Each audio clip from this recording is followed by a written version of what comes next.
Hi, everybody. Why am I so high in my I was going to come into this very confidently, and I made. Hold on, let me lower my seat a bit. Okay, now I'm too low. Okay, hold on. Hi, everybody. You look great, Teni. Hi. All right, a little. All right, this isn't a comedy stream. Sorry? I mean, That's what it might think. be, But it's not. I'm in the wrong stream. Oh. Hello, everyone, and welcome to Play Dicely as part of the Dicely D&D channel. Woo! Woo! Hell yeah. It's so good to finally be doing this live. I'm sure there will be some technical screw-ups at some point because that's how part of the fun. That's how technology works. Yep. It's already great to see so many people hanging out in the chat. Hey everybody, thanks for stopping by. And for the folks in the chat, if levels aren't perfect, so I'm figuring this out as we go. So if anybody's too loud or too quiet, feel free to let us know. We'll try and adjust. But before we get into the game, which this is our third session, but it's the first live stream. The first two were up on YouTube, so hopefully you've seen those. If not, I'm going to be doing a quick recap, so we'll get into that. So Play Dicely is a homebrewed game, which it's in a setting I've created. We're going to be playing with a heck of a lot of house rules. A lot of core D&D is still there, but we're adding a lot, including a bunch of the variant rules and that kind of stuff. Thank you to all of our mods who've showed up today, all the people who volunteered to be mods. No pressure. And I just wanted to mention that this is more of a show than a live stream for me, specifically anyway. So there won't be too much interaction on my part once the game gets going.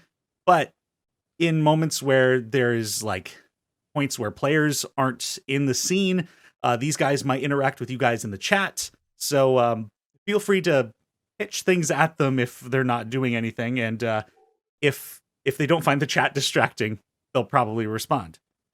There are some character amendments that people wanted to do. Christy, did you want to go first? Yes. I wrote out a really beautiful description of my character and fully forgot that she has a scar on her face that's pretty prominent. So just if you want to retcon your own mental image that I know is really vivid for all of you. But on her left side, she has a scar across her eye and it goes a bit into her lip. And Ryan, you also had one? Yes. I said Gideon has blue eyes. He does not. He, in fact, has green eyes. This changes everything. I have to redo my notes. Yeah, let me fix this. Yeah, all my notes were about how beautiful your blue eyes were. Yeah, now you can just write green. I mean, this pretty much all came up because I'm in the process of beginning to figure out the style of the character art.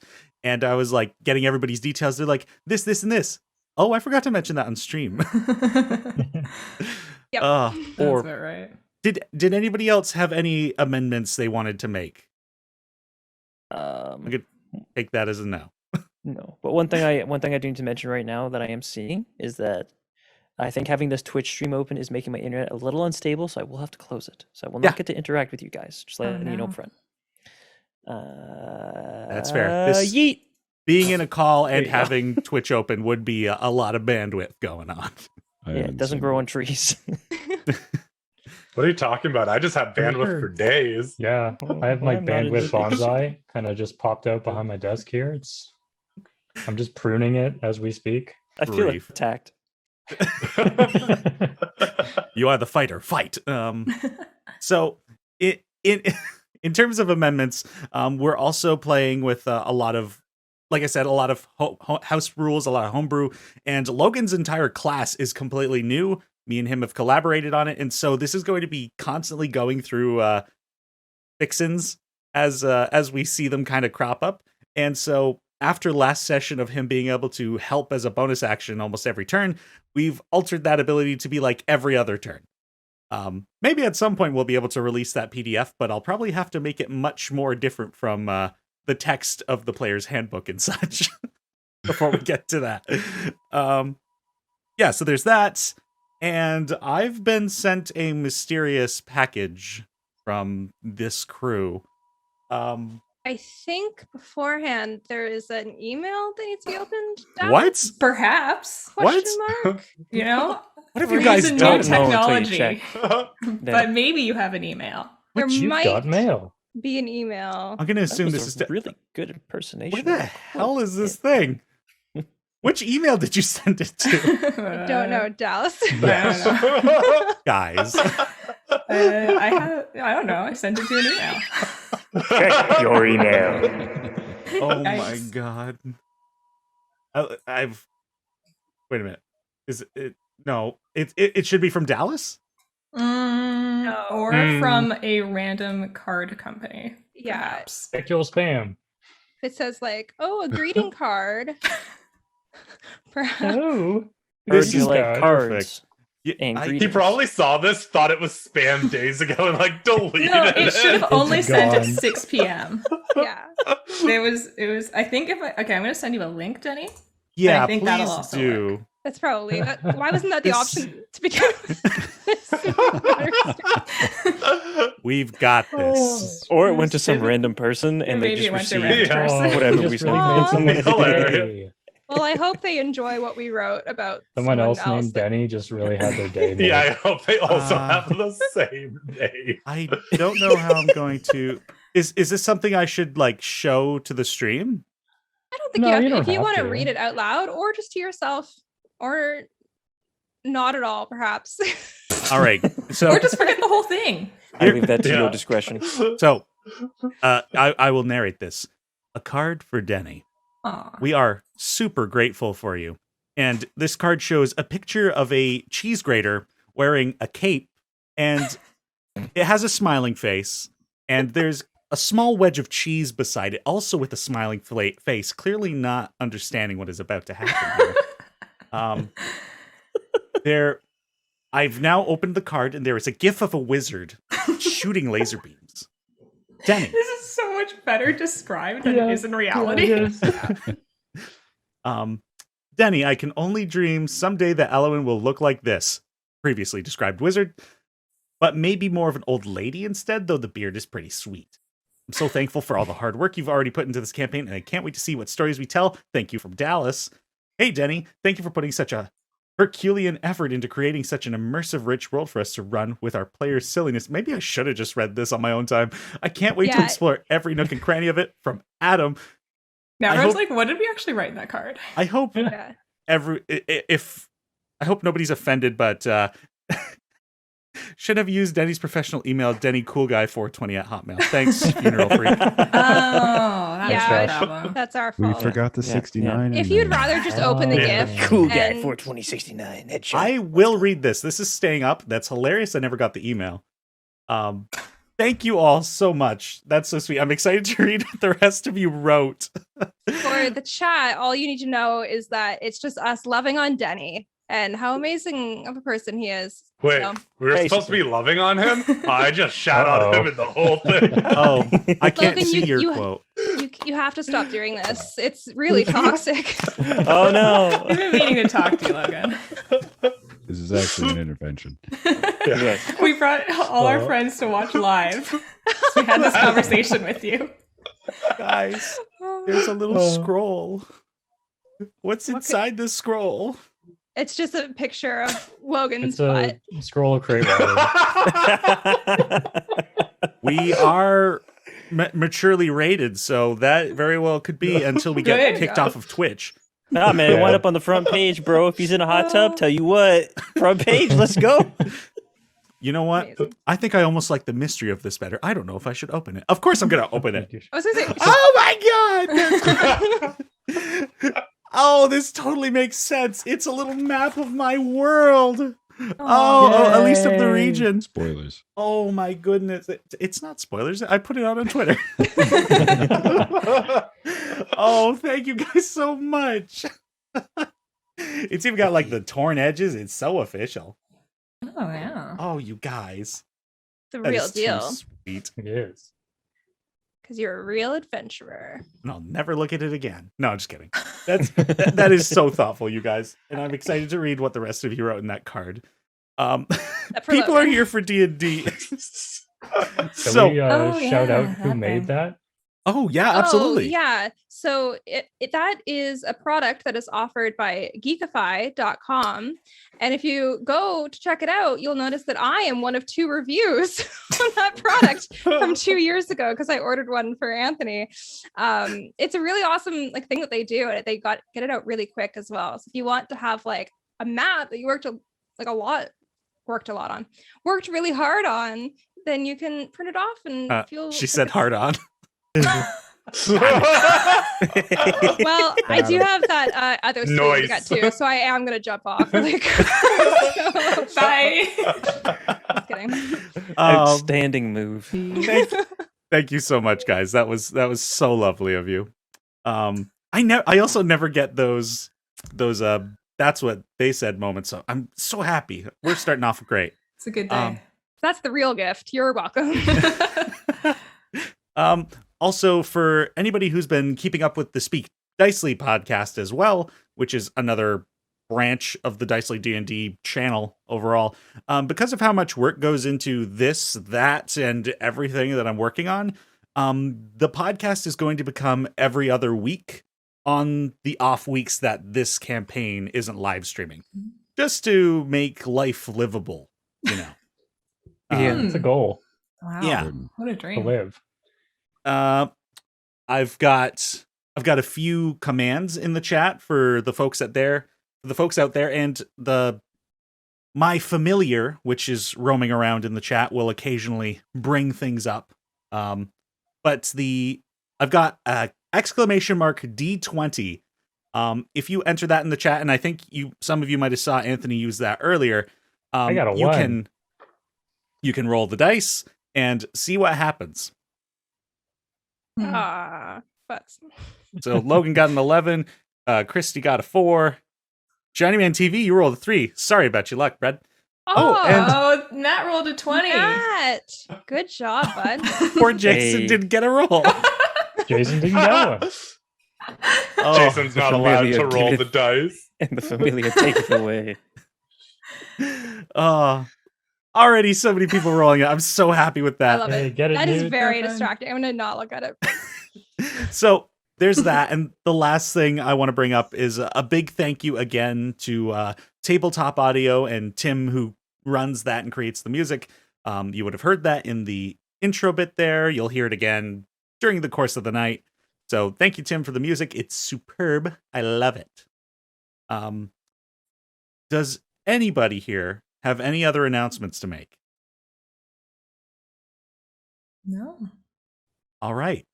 Well, I think that officially brings us to about that time that we should officially begin tonight's session Oh, of Play Dicely. Where did my mouse go? Where has my mouse gone? I am great at this. Look at me go. All right. So, where we left off last time, all of you had met outside of the city of Starcross, which is a city of ASMR tieflings and Argon folk, which are people that are made of metal. Some of you were meeting friends here, some of you were here on missions, and stuck around and kind of got yourselves involved in the festivities that were building up, and for this rainbow celebration. And you participated in festival activities, you wood chopping, lizard racing. There was a lot of shenanigans that went on. You guys created hilarious NPCs, which it was so much fun. And then the mayoral speech happened. And the mayor was giving this speech about how the city was thankful for this Decanter of Endless Water, which basically was the lifeblood of the city. And then a sandstorm struck the city, and these sand-like coyotes came out of the sandstorm, and you all fought them, protecting citizens and trying to save the decanter from being stolen, which was taken by some individual who seemed to have been able to shapeshift into a hawk and make a getaway with that. After the sandstorm subsided, you all kind of took in the calm, and the guards that were in the area turned on you with their spears. And they mentioned that you were going to be under arrest. Brings us to where we are now. So, you are currently in Starlight Square, with sand littered all over the place. Market stalls are littered with this sand. The fountain, the sand that had been accumulating on top of the water has now sunk to the bottom. And you are surrounded by Argon folk with spears, and the mayor is on the stage, still in his ombre blue robe. We have much to discuss in this, and I think it would be for the benefit of both of our parties. You might want to point those sticks elsewhere, with respect. No, you see, you're under arrest. For what? I didn't give away the lifeblood of this town. That looks like you did, sir. Our law is if you raise a weapon in this city, that is an offense. So we are going to be going to the jailhouse. Please, just bear with me. And you can kind of see a look of worry on his face and kind of a pleading. Gideon looks like he's been betrayed. He looks pissed, but he stays silent. There's a look of worry on the mayor's face? Yeah. Okay. Would you like to make an insight check? I would. Am I good at insight? I am. Hey, what's up? Well, still rolled a 9 though, so that's a 13. Not great. You get the sense that this is it's kind of a pain for him to be doing this as well. Oh, so he's kind of like beholden to the laws of the city, even though he feels like maybe they're not super appropriate. Mm-hmm. Okay. Nell can party on that. She'll just go along. Does anybody else do anything? I just go peacefully. Mm-hmm. Pick up my rapier and put it back away. Oh yeah, I would put my. You don't lose that. Yeah. All the weapons that I threw last session, just pick them back up, put them on my being. Sure, why not? Here. At least let me grab my damn hat. You may. Gideon will walk away from the group, pick up his hat, and throw it on. Now we can leave. So, Adam, you look like you want to say something. Yeah. Abe seems to go inert for about 5 to 6 seconds, and then sort of jolt back into consciousness, quickly taking things in, seeing his friends leaving, begins to follow them as well. I think Nell would have probably waited if like it seemed like Abe wasn't coming immediately. Did I notice anything? The green light would have disappeared from his eyes, and he just would have stood like a statue for about 6 seconds. Cool. I think noticing that should have been like, Abe, we have to go. Are you coming? And when his eyes flash back on, he would just sort of nod and follow you. Okay.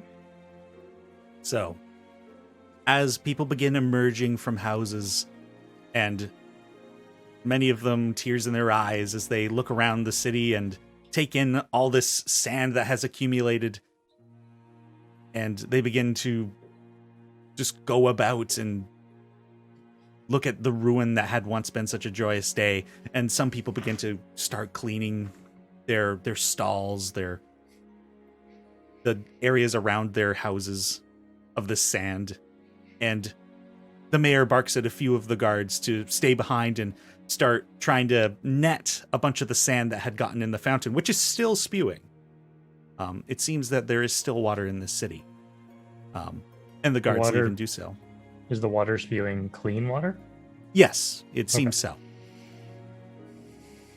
but you are still accompanied by 2 guards with spears and the mayor, and they lead you through some alleyways as people begin to make their way back into the central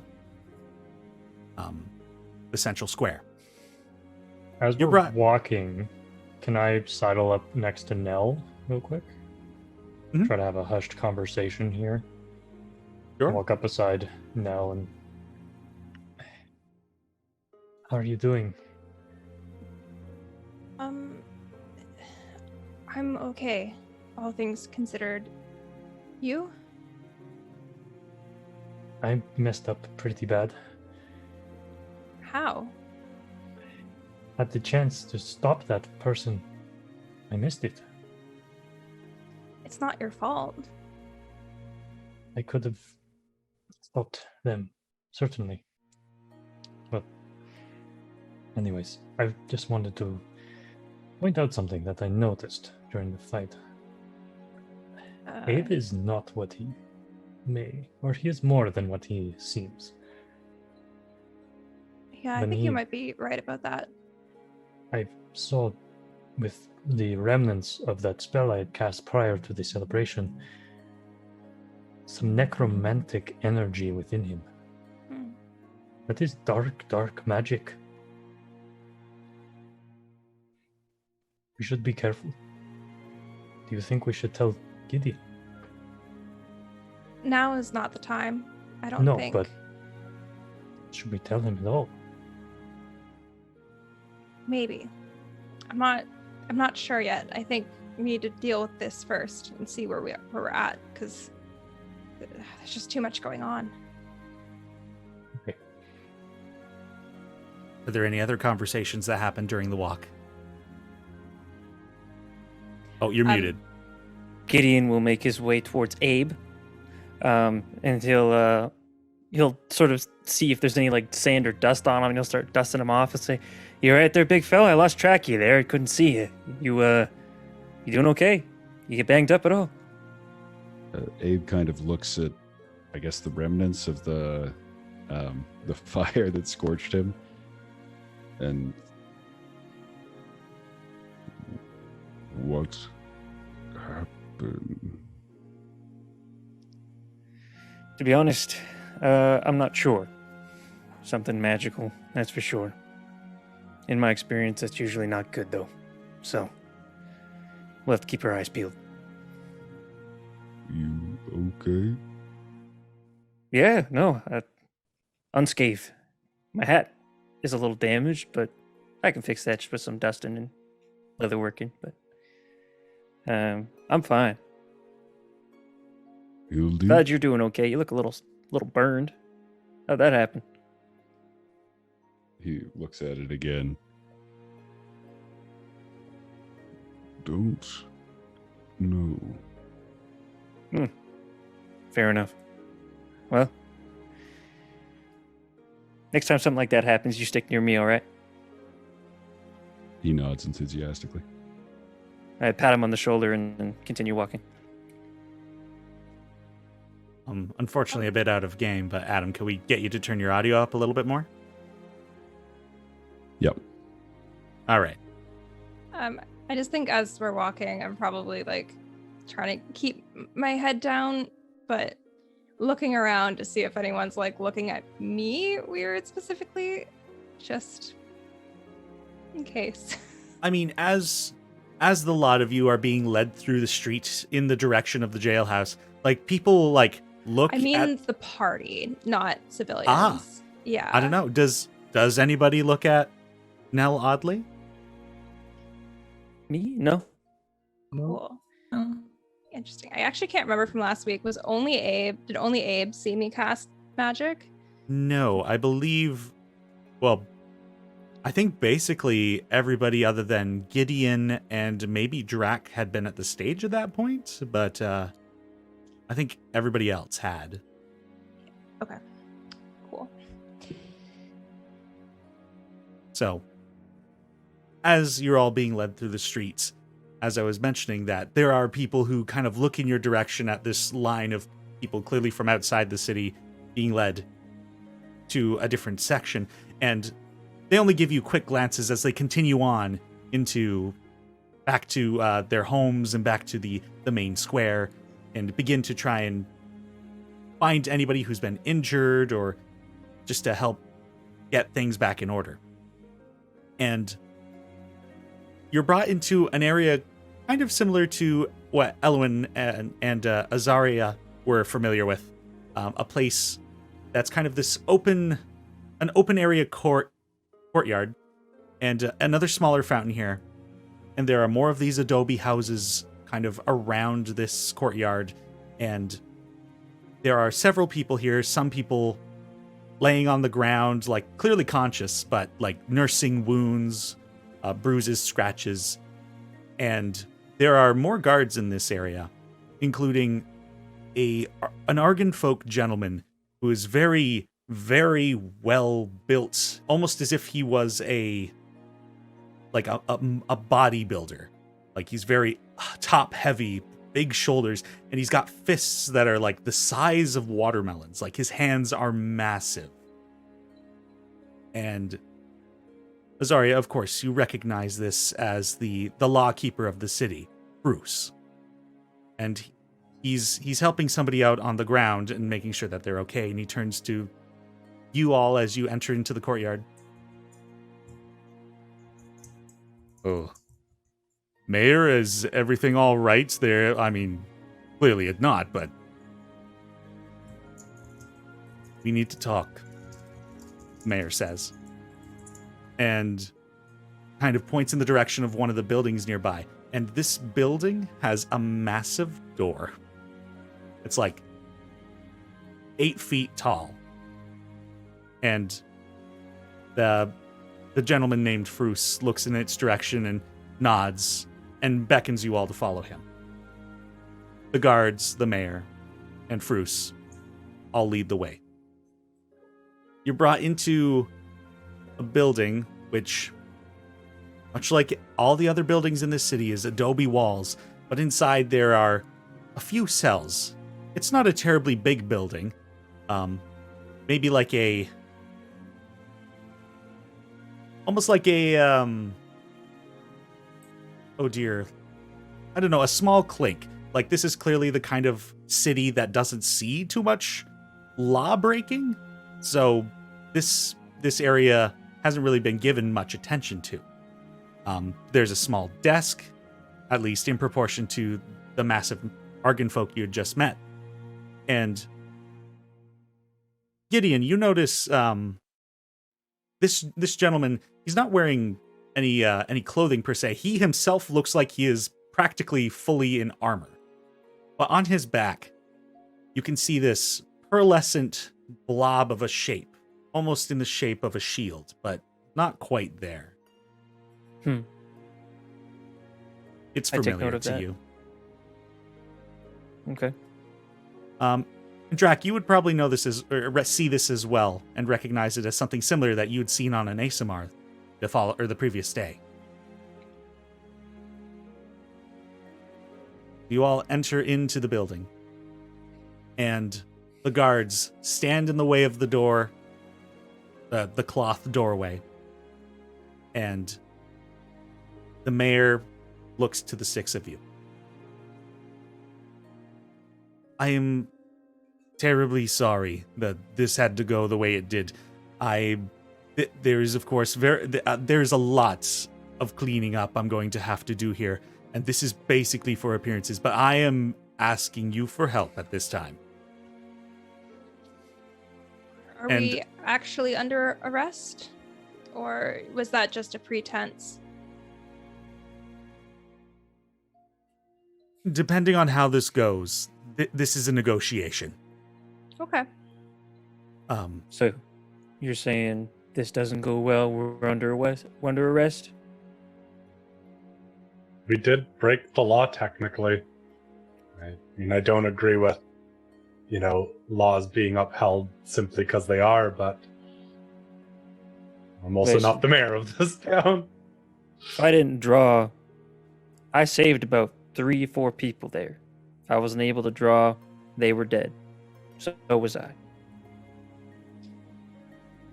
And For that, I am grateful. I assure you. Like, I truly do appreciate what you've did, but these are our laws and our customs.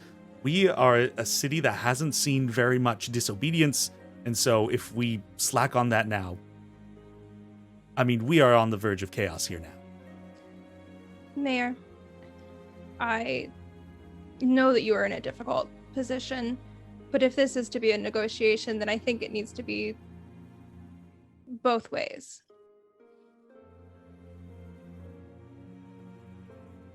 I'm sorry, this is all very incredibly formal. Firstly, I should introduce myself. My name is Mayor Jethroh Shrine.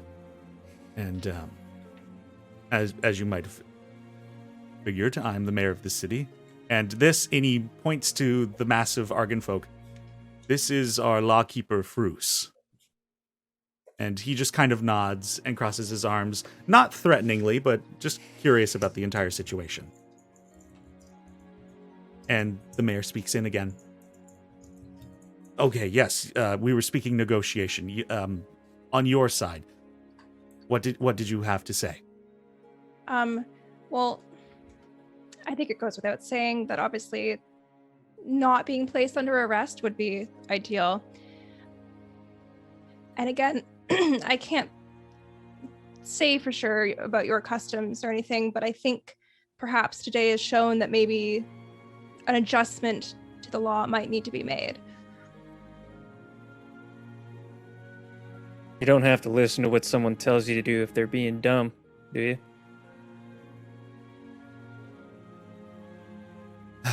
Yeah. It will be taken into consideration. It will take time. It is... Yes, I mean, of course, there are circumstances. And something like this has not happened in the city before either, so... You are correct. There is some kind of amendments we will need to make on such a sort of an emergency. But the reason I'm even offering this negotiation in the first place is, and looks to Fruce, we've had great heroes rise in the past before who did what was right regardless of knowing that it might get them in trouble. And I don't want to encourage that in my citizens by any means. Not that be doing good, but just being rash and not being able to handle themselves in situations like that. You are all clearly very capable. And Bruce here was one of the generals in the Battle of Robar, so he is very familiar with heroes past. And he kind of nods. Do I know about the Battle of Robar? Sure, make a history check. Okay. Oh, sorry, you very well are familiar with the Battle of Robar. I am? Yeah, as No, mentioned, sorry, there's that's like a Azaria. bit of... Oh, I rolled so Yeah, bad. there's a bit of pain on my face as just like bringing up memories from it. Tough time. Such a good wisdom too. I only got an 8. Damn it. I mean, the basics of the Battle of Robar, like, I can give you a little bit of information. It's the battle that took place to take over the surface world again. Like, this was... I thought that was the Battle of Ascension. Did I get there that? are two names for it. That is the two of them. Okay. The Battle of Ascension took place at the dwarven city of Robar, and that's why it goes by both of them. I see. But But I do know about the Battle of Ascension because I rolled good on a check about that. So I guess I probably just didn't know it was called that. yeah, that was probably just my bad. No, I think like in character, I probably was like, oh, it has 2 names. I know the one name. Fair enough. And Bruce pipes in at this point. So, I think what he's getting to is, while we're here cleaning up, I guess we have a job for you to kind of get them out of their sentence, if that's the formality we're working with. Looks to the mayor questioningly. Yes, the decanter was taken. And Fruce, like, this look of shock just hits his face. Okay, yes, we're definitely going to need someone to do that. Get that back. Yeah. So. And Azaria, for your previous service, you would likely be pardoned for this. But would you accompany these folks in getting that back just to ensure that they'll come back with it? No questions asked. I mean, they all are very trustworthy people, but I also realize, another hand getting that back would be quite useful, and the city is doomed without it. This is a very serious situation. I mean, we Argon folk would have no problem, but for the populations of the Tiefling and ASMR communities, this is devastating. Absolutely. I believe the sandstorm headed northwest. We've probably got enough water for a day, so if you could get out and retrieve it as quickly as you can, that would be greatly appreciated. And of course, if you brought it back, your sentences would be waived. Gideon, this entire conversation has remained silent because he's been trying his best to hold it back. What he wants to say, I rolled a d20. I didn't roll well. He will eventually speak up and will say, how many guards did you have staged at the stage? There were 4 guards at the stage. And you think that's enough to protect an artifact that quite literally gives life to over half your population? Gideon. There were also hundreds of people in that square. There was no you way think we could have known. 4 is enough to protect hundreds? There were other guards stationed around the perimeter. Clearly, I understand your worry of the security, but what has happened has happened, and we now have to remedy the situation. Yeah, I'm all for helping you remedy it, sir. But in the future, you either need to increase your military size, or you need to plan better. Because you cannot allow your hubris of being in a nice walled city to keep everybody here safe. Just because you got walls doesn't mean people can't get in. I got in, I'm a merchant for God's sakes. Make a persuasion check.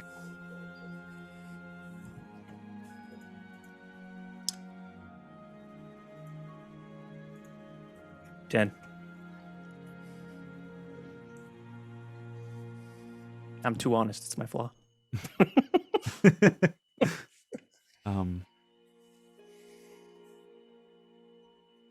We'll assess the situation. Whether that needs to be remedied or not will be seen.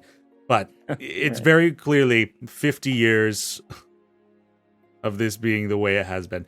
We probably will have to step up security, but we will figure out whether that means guards or whether that means other protections. But in the meantime, we need to get that back. Well, if you're planning on throwing a festival to tell the world that you have fresh drinking water in the middle of a desert, I think people are going to know, sir. That's my opinion. Thank you. What is your name? Like you care.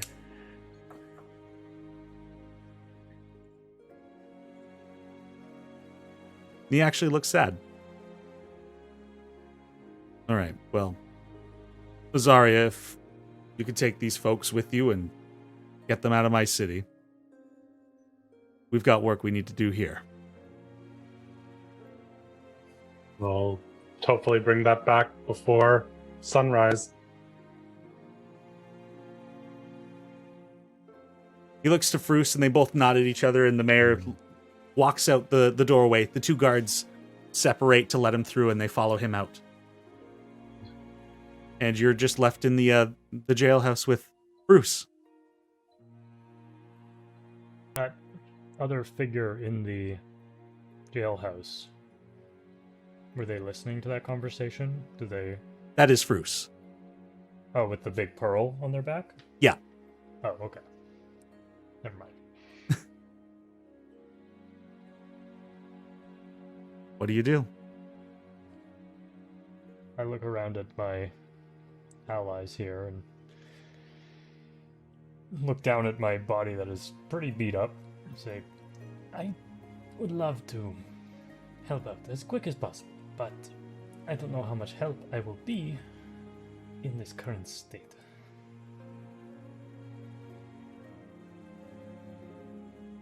The longer we think, wait to leave, the further away the sandstorm will get. Yes. How is everyone else doing? Did anyone else get hurt? I'm okay. I'm quite fine, but I do agree that if you are quite injured, Drac, maybe taking a bit of time to recoup ourselves, plan out. Maybe I can see if there's any maps of the region in that time to see if there's any notable locations this person might have gone to northwest of here. Fruce pipes in at that point. I've got some maps somewhere in the desk. You can feel free to use those. Feel free to rest up here. I should probably go out and keep helping folks and organizing the guard. And he lumbers out of the building.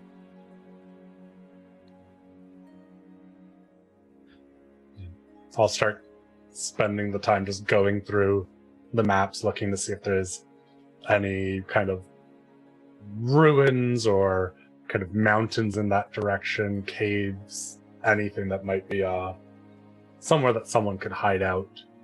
Right. Can I help you do that? Yeah, so the two of you are going to work on the maps. Let's go. Since Elowin's helping you, Azaria, go ahead and make a investigation or survival check, your choice, with advantage. And the same at both of those things. Well, there we go. 16.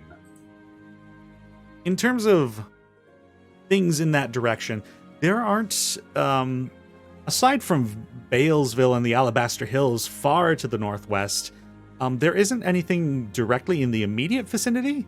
There are more buttes, more prominent buttes to the west, but to the immediate northwest, you're looking at some of the train track construction and likely just some of the natural hills and like habitat of wildlife, basically. Like Would there be? Yeah, go ahead. Oh, would there be workers working in that area of the train tracks? So maybe we head that way and then see if they've seen either the continuation of that storm continue through, or maybe we notice something over that way.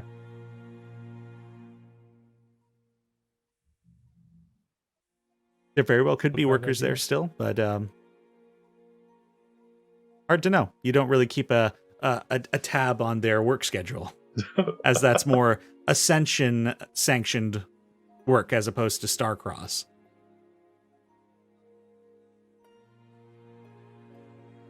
Gideon lets out a heavy sigh and says, I'm not too knowledgeable in this kind of stuff, but let me know what I can do to help. You have a horse, right, Gideon? Yes.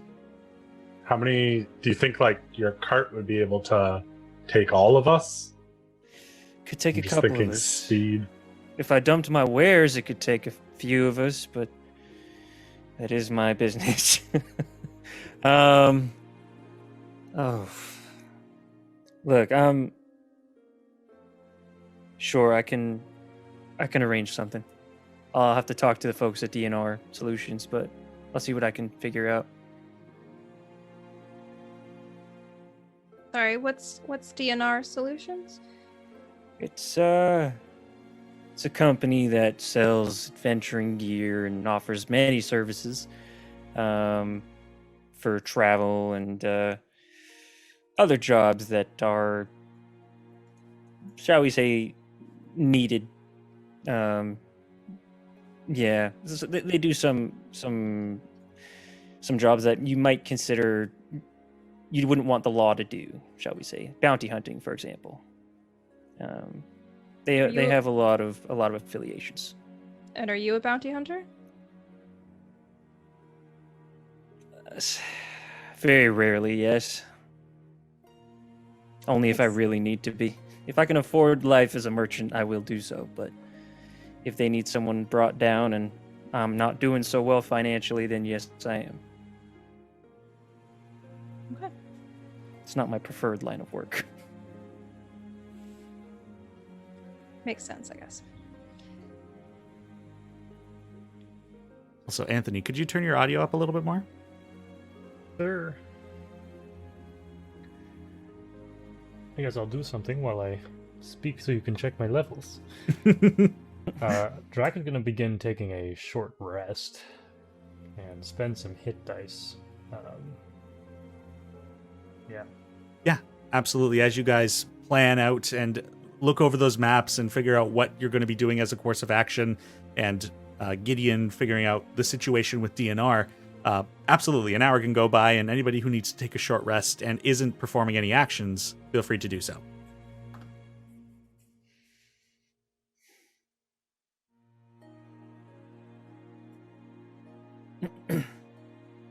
Is there anything else going on within that hour? If I could get, well, if Ria and I are studying maps together, I would like to. Ria, I just had a question. Mhm. At the start of the fight there,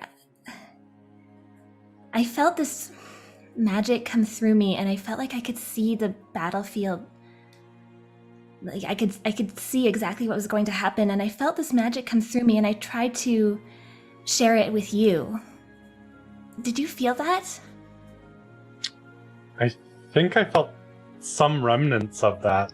I think you helped save me from quite a hit. It's fascinating. I felt like just a little healthier than normal, and something that, it might have caused a bit of a wound. Didn't seem to scratch me. I never. Sorry, go ahead. Sorry. To give a bit more of a descriptive on what the sensation might have been like, it's almost as if you had a sense of awakening, like an inkling of what's to come. Oh, yeah, yeah. Yeah, for Azaria. Mm. Did you notice that the creatures, while they came for the decanter, one of the things that I noticed was they weren't trying to like gravely wound us. One of the things Gideon brought up was that people would have been, dead or something when he was protecting them, but they didn't want people. I think they wanted as few people harmed as possible. I think we only got physically attacked because we got involved. Interesting. I didn't notice that, but that's definitely something. Why would they not want to kill us? I mean, it's a item that helps with this town's survival. Part of me wonders, maybe there's some other group out there that wants to set up something like this. I don't know. That's an interesting idea. I suppose we have to be careful when we go to get this back then. Yeah, whoever did this, I feel like, if it comes to a confrontation, we should try to maybe bring them alive. Okay. I think that makes sense.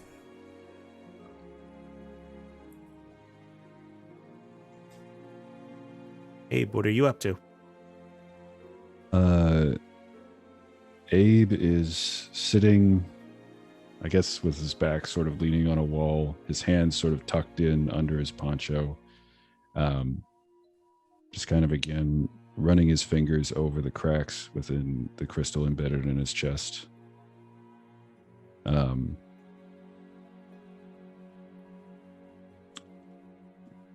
Just trying to understand. I don't know if he would say it out loud, but trying to understand how he doesn't know what happened. For sand came in, and then he was walking with his friends, and he doesn't know what to make of that. he sitting? Are we all in like the In the jail? jailhouse. Yeah, it's not incredibly big. It's basically like an office and the cells themselves. Kind of think of like a Western style jailhouse. Okay. So I don't think then that Nell would approach Abe at this current moment, but should probably be like glancing at him from the corner of her eye.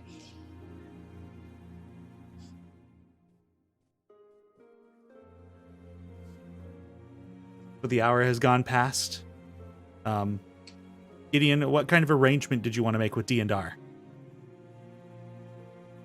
You're muted again.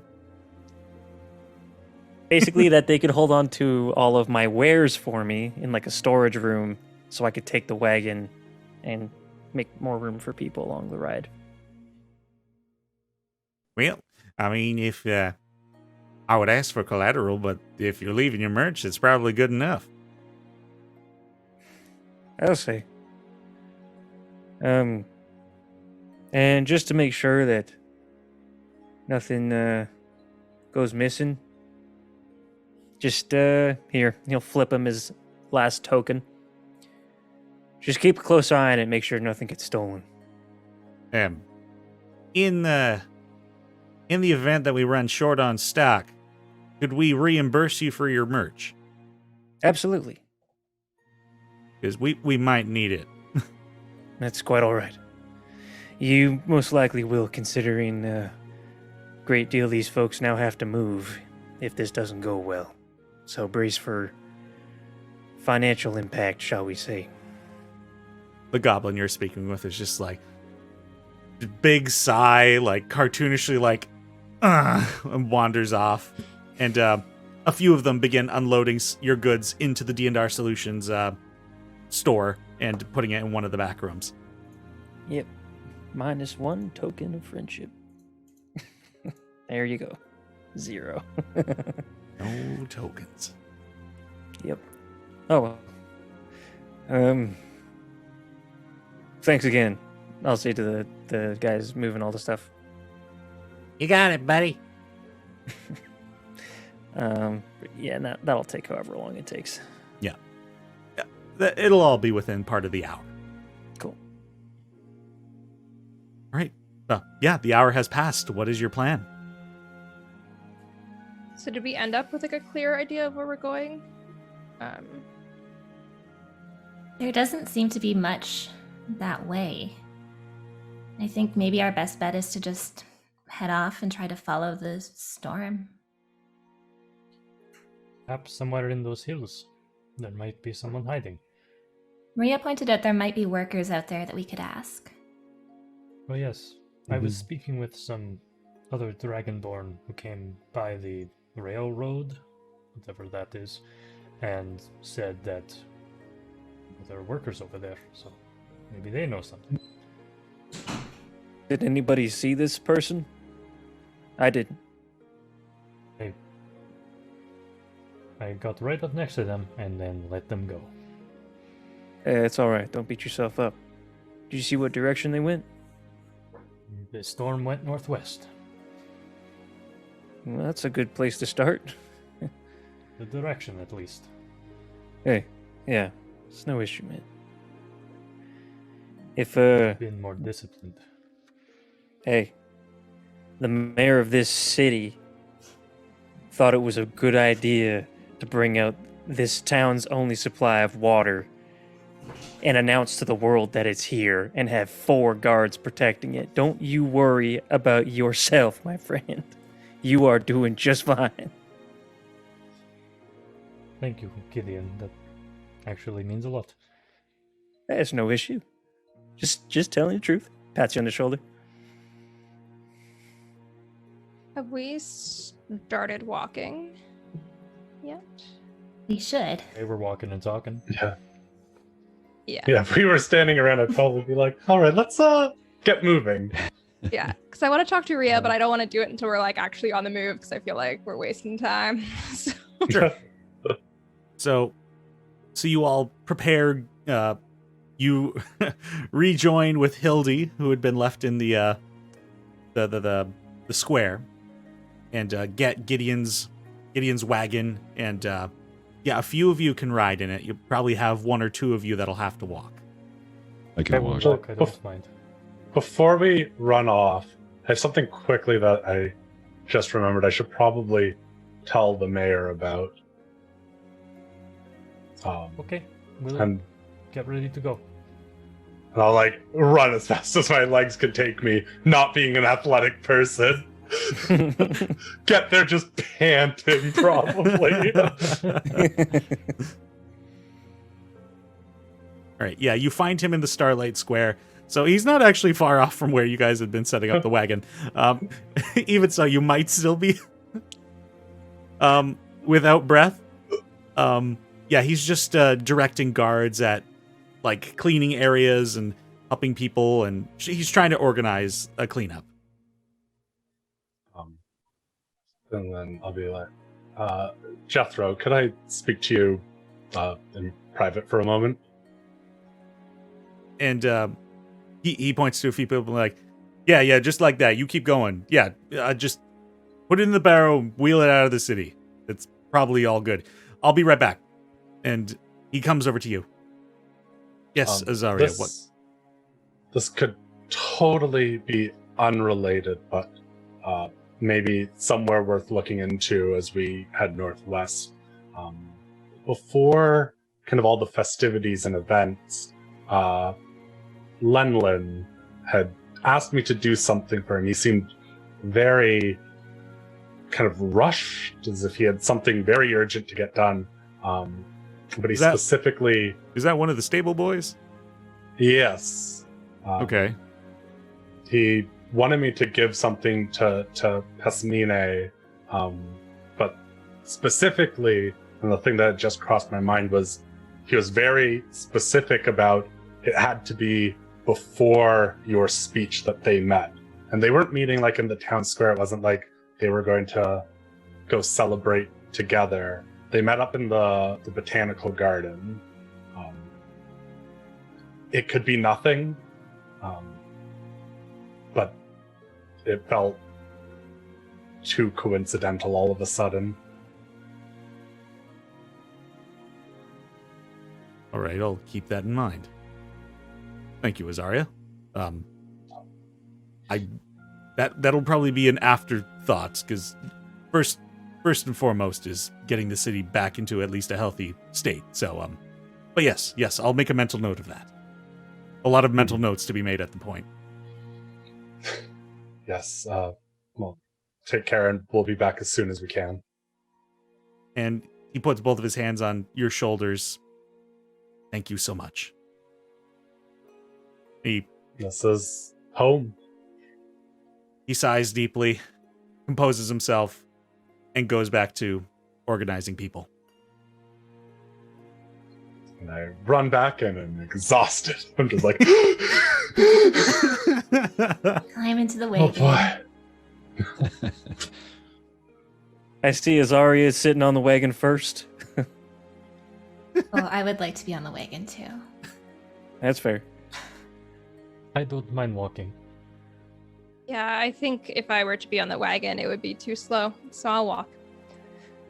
All right, then. I'll drive. Naturally. Yeah. And Gideon will check the wagon. Like, it's mostly empty, but he has his necessities in there, like his pistol ammunition and a few days of rations and like bedroll and such. But like everything else is gone. So there's room for a few people. Yeah, so he just does a quick check over and make sure that he has everything, and then climbs on the front and says, "Ready when you are." All right. Mm-hmm. So with the snap of the reins, Hildy begins to trot out of the city, and the three of you who have decided to walk follow on behind, at least until the narrow streets are behind you. The way you're exiting the city is not the way you came in. You're heading out the northwest side, which is also where the Urkazi stables are, and you see this large stables with plenty of horses just kind of freaked out and being calmed down by trainers and stable hands. And plenty of people have many of the visitors are now fluttering around the stables, clearly trying to figure out their situation to pick up their things and get out of here. As a lot of people are pretty shook. And so you leave the walls of the city and make your way back out into the desert. And it had just been like the middle of the day when this speech had happened. And so it's not long after the brightest point of the day, and the sun is beating down on you. Hopefully, I assume all of you would have restocked on water before you had left, as that might become very important. And the desert is quiet, and there's almost this ominous sense. Like, when you had come to the city, it was bristling with life and excitement, but now it's just there is this afterthought of panic and isolation. To be left in such a place without water would be devastating on that city. And that brings a great weight to the task you've been given. In terms of following the storm, could I have somebody picked by the collection of you make a survival check to follow where the storm might have headed? I'm pretty familiar with the area if you want me to kind of keep eyes on anything around here. Certainly. I think that makes sense. I'm actually quite well versed in outdoor exploration myself. So if you need an extra set of eyes, I could certainly help with that. Sure. The more the merrier. Right. If Drac is going to help Azaria with the survival check, if we need another check during this trek, the two of you will be opted out. Are you sure you want to proceed? I will not help. I can take point on this one.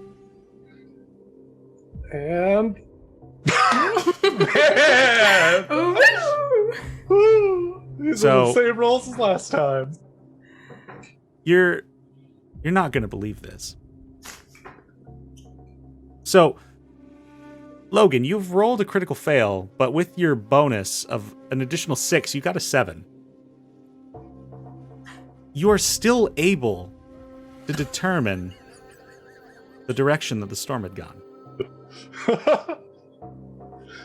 Drac, with your passive insight, this yet again seems something quite deliberate. It is very easy to follow this. We can see the storm still.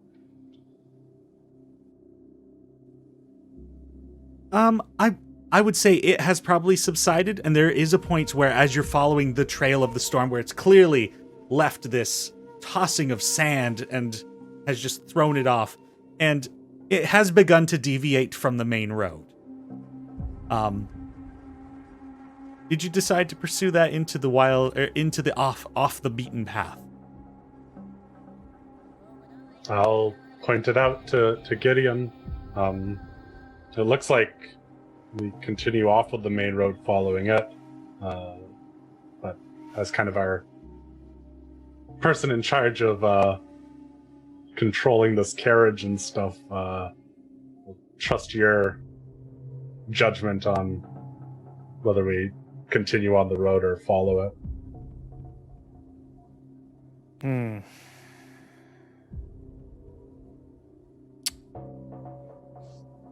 How is Hildy with off-road exploration? It's not new to her, but taking a wagon off-road is a lot harder than it is on-road. So... Don't suppose you want to just leave it? No, I can't leave Hildy here. All right, we'll try. Leaving Hildy here, would be not ideal. Though, Though it is still day and many animals rest during the day so as to avoid the intense heat of the environment, there is still the occasional predator, such as giant hyenas, axe beaks, that might just happen to have come out on an off chance searching for something. Yep. Yeah, no, we'll try off-road if it's the more direct path. All right. Can I have you make a vehicle handling check, dexterity based? Yes, sir. Dexterity. Wait. 15. All right. Your subtle control over the wagon. I mean, you and Hildy have been through a lot together. You know how to work with this horse, and even when the road is less comfortable, you can guide them over rough terrain, slight bumps in the terrain, maybe a little gap between the rocks as a wheel gets caught and then pulls itself out, and the wheels keep spinning, and you go into wilder lands. The trail keeps moving further away from the road, and eventually, this tossing of sand that you'd been following ceases. But not far off, there seems to be a set of boot footprints now in the sand, and they look like they're continuing on in the direction that the storm had been. And further ahead in the distance, you see a small collection of hills. Not quite mountains, but hill rocky terrain. It's definitely an area that the wagon wouldn't want to go over. And it looks like the footprints are heading there. Is there anywhere nearby that would give Hildy even just a bit of shade? Because I think we have to leave the cart.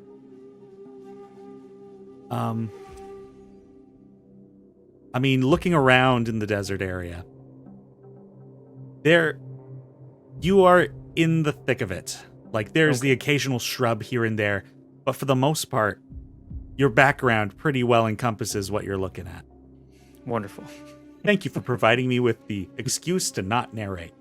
No problem. Gideon, could we bring the cart to the hills and then perhaps just bring Hildy? I don't want her to die out here. I'm not leaving this horse anywhere.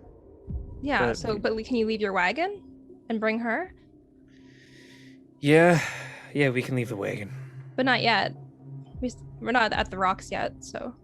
Yeah, we'll leave the wagon there. Maybe we'll find some cover to keep it somewhere hidden once we get in the rocks. But yeah, we're taking Hildy with us. Okay. So you carry on. The sun continues to beat down on the lot of you.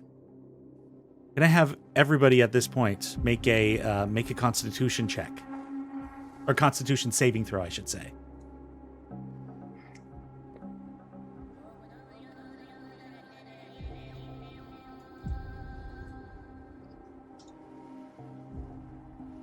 No. We're like all in sync.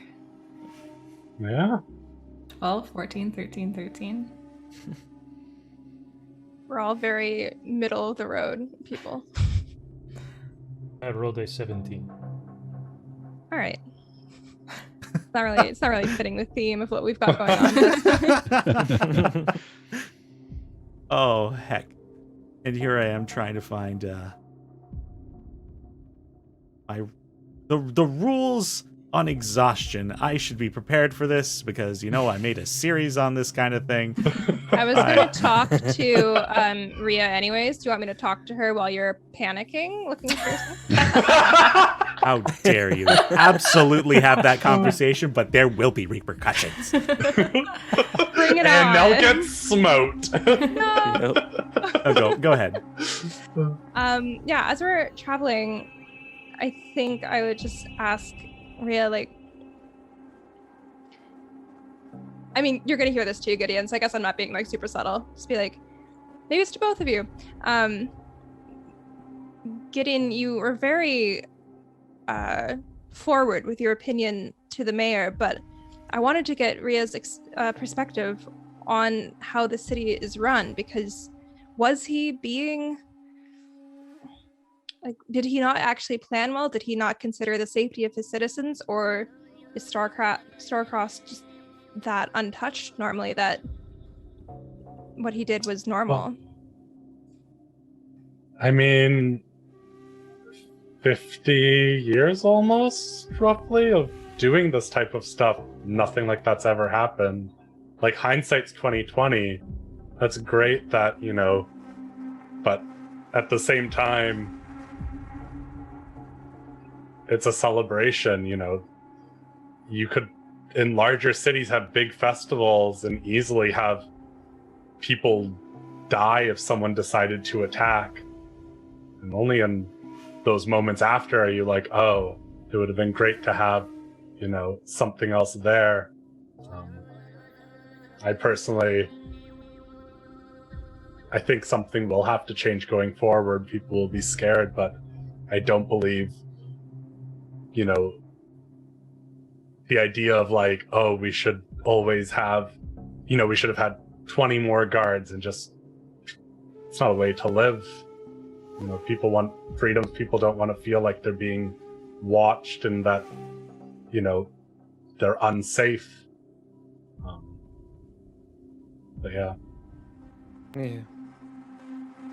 I apologize for my little outburst earlier, but Tensions were high. hate being on the raw side of a deal. I understand that. That's fair. In my village, we're taught a little bit about picking your time to make your arguments their most effective. It's not an easy thing to do. It's a skill to be honed like any other, but it's worth considering for the future. I must have missed that class. Well, As we're all kind of close together now, I'll bring up the same. I had mentioned this to Elowen earlier, but the creatures that attacked us did not seem to want to kill us. They specifically seemed to be aiming just to deal with us in a non-lethal way because we were engaged with them. Whoever has done this, I think it would be great to apprehend them alive. Yes, I can't- agree. you can't think of anyone that would have any reason, like anything from the history of the town itself? Is there something, Denny? Go ahead and make a history check for me, Azaria. Watch me roll another one. I was going to say, you can make it with advantage because you've been there the last 50 years it's existed. 25. In terms of the history of Starcross and like if it had any enemies or any such thing, a lot of the points that have gotten brought up, like this town has very much been left alone. Like it's in the middle of a desert and it holds really no strategic benefit. Really, any invading force or any enemy of the city would have no reason to attack the city, and there hasn't been a history of bad blood between any specific individual. Like I said, the city has had very good control on like lawlessness.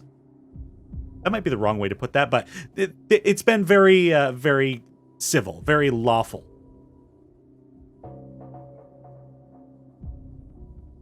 I regurgitate that to everyone else.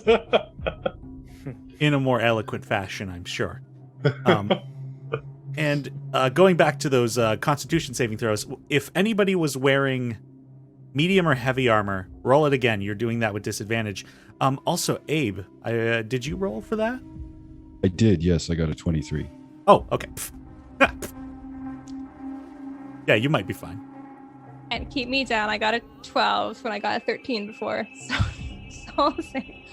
Everybody's fine. So hot here.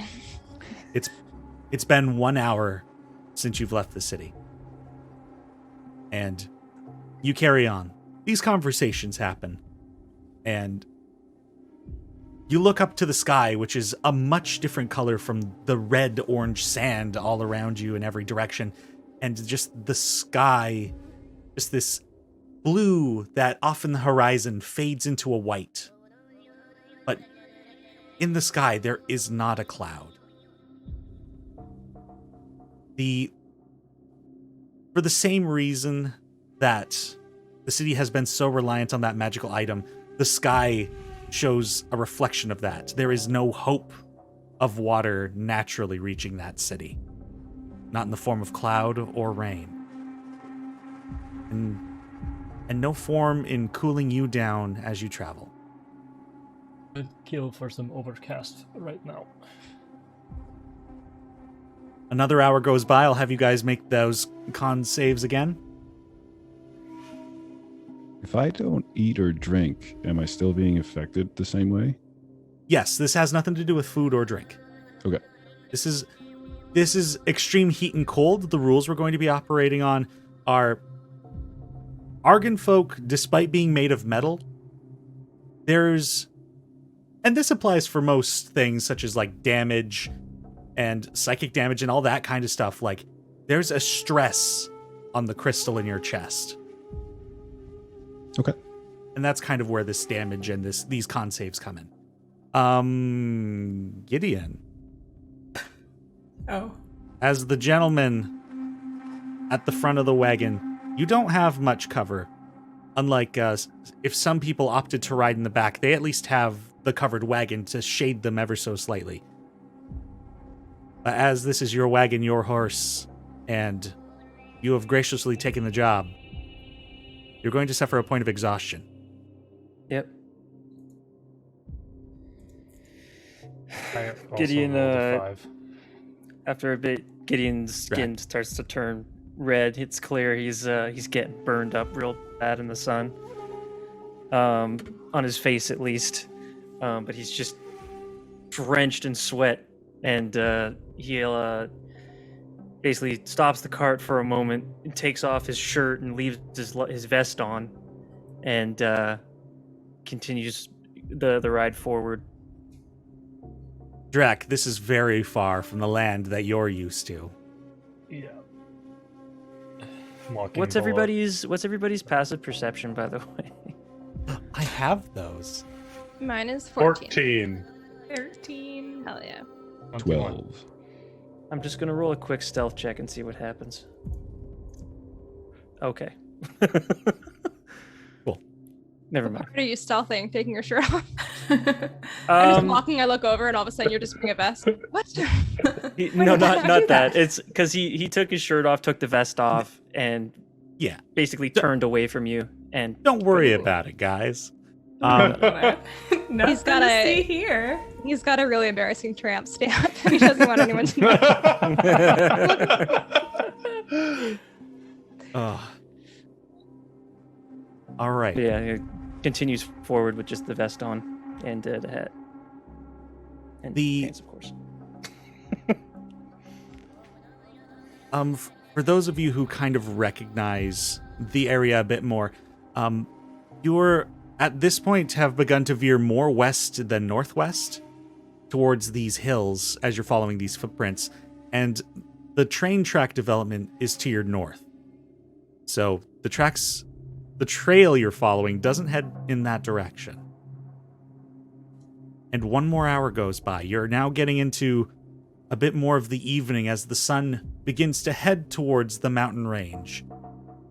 There is still quite a few hours of day left, but the time is ticking.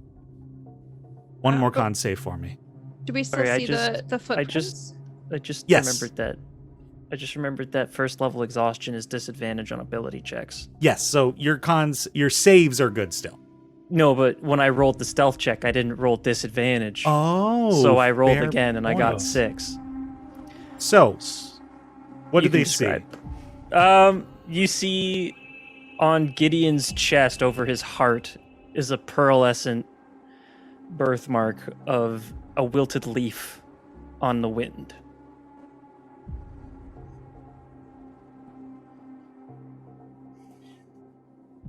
As he quickly throws his vest on and shakes off his current feelings and wipes the sweat from his forehead, slaps his hat on. You see his hair is basically greased back with sweat at this point, and continues forward. Anybody who rolled less than a 7, you gain a point of exhaustion. Oh.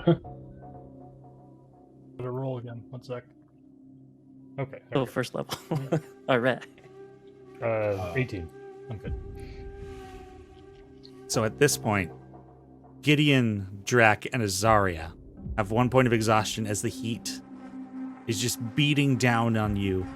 And even for those of you who are in the covered wagon, just the heat that is accumulating, the sweat that falls down your body, it's the wrong type of moisture, and it's just evaporating. And you're losing a lot of water. You're beginning to feel a bit weaker. But you followed these footprints, and you've come to the base of these hills, and it's these kind of steps of stone that make these hills, and there is shrubbery and small trees around this area. And higher up in these hills, there is a cave. It looks like an opening into the hill going into underground. And since this area has predominantly become stone, the footprints are kind of lost at this point. If somebody would like to make a survival check, see if they can pick up on some trail. Well, the trail ends here. I'll take a look around. I'll book it to the closest tree to get some shade, first of all.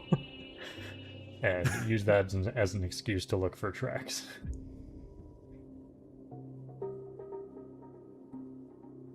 Right, 14. 14. Yeah, as you head towards the tree, you kind of assess the shrubbery nearby, and similar to kind of what you'd seen before with how the path had been so easily followed. Like, it's difficult in this terrain, but now you notice on some bushes, branches that are snapped, and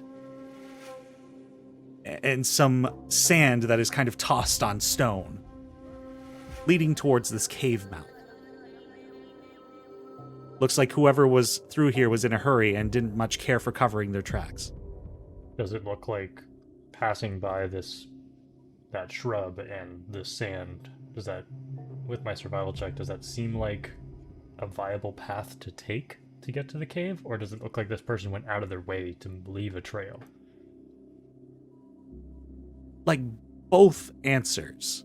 Like, it's a direct route, and it wasn't, and it is meant for following, you think. Okay. Come back to the party who are, I'm assuming, trying to figure out where to leave the cart. I think they want us to follow them.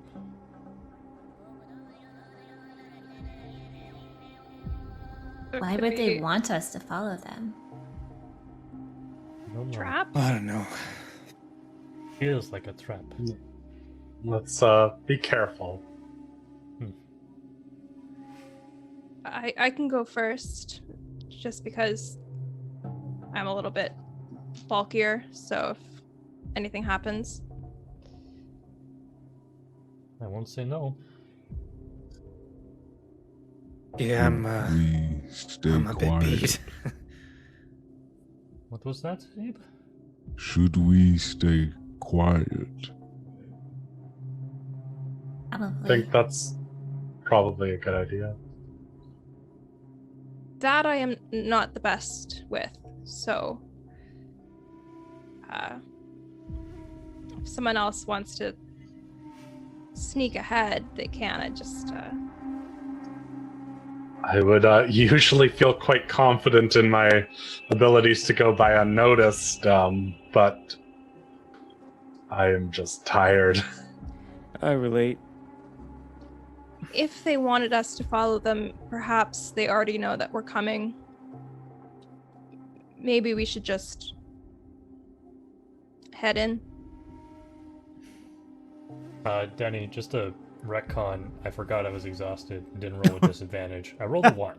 So 7 as well. So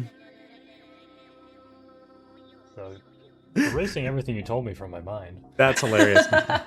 Okay. Ignore everything.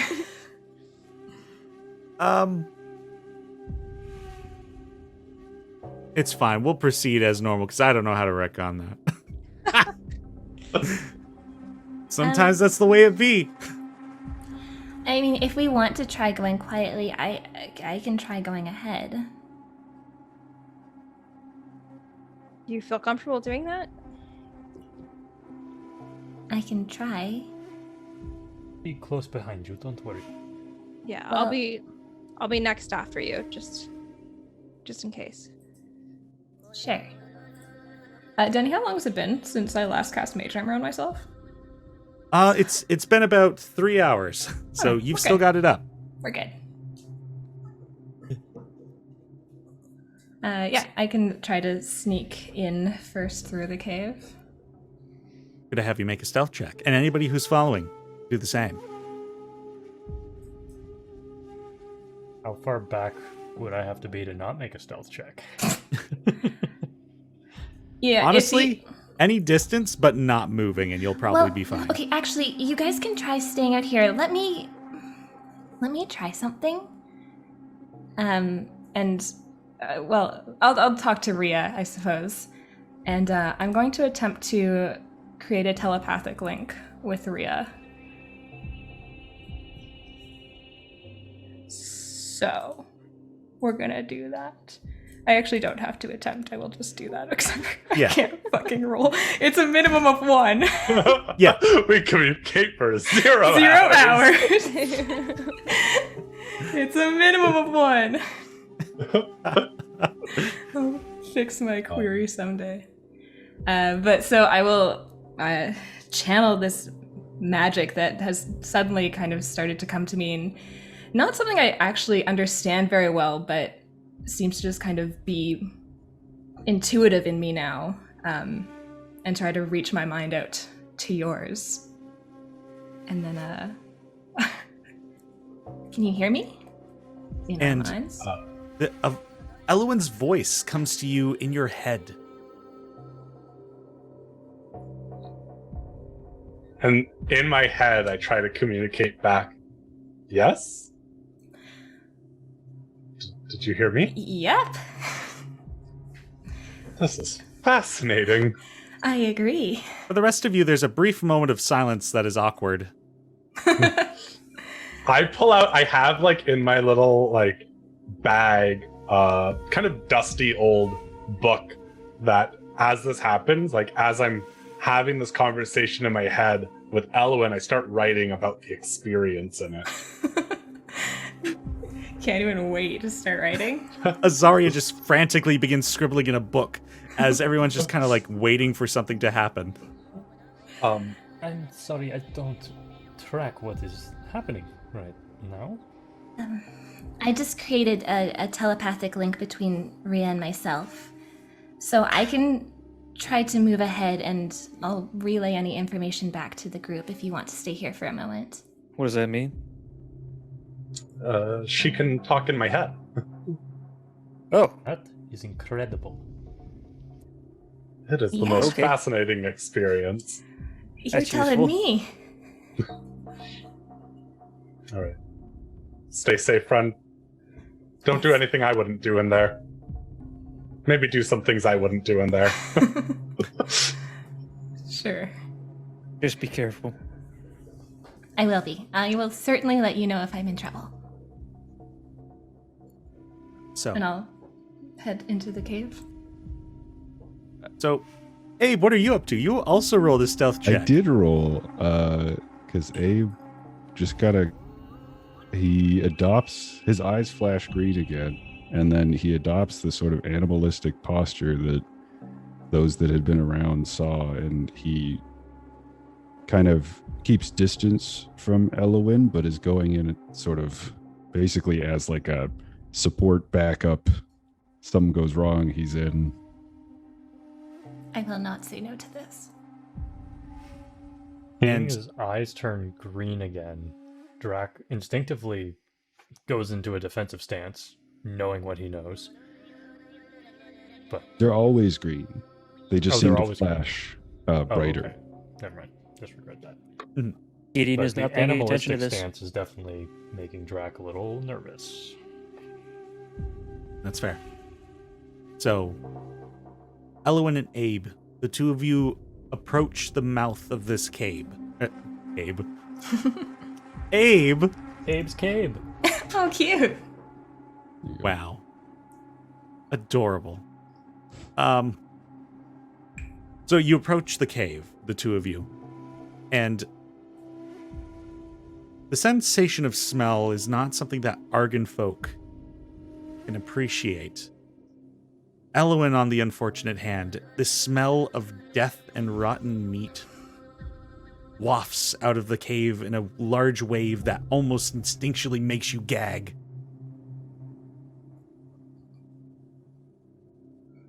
You continue?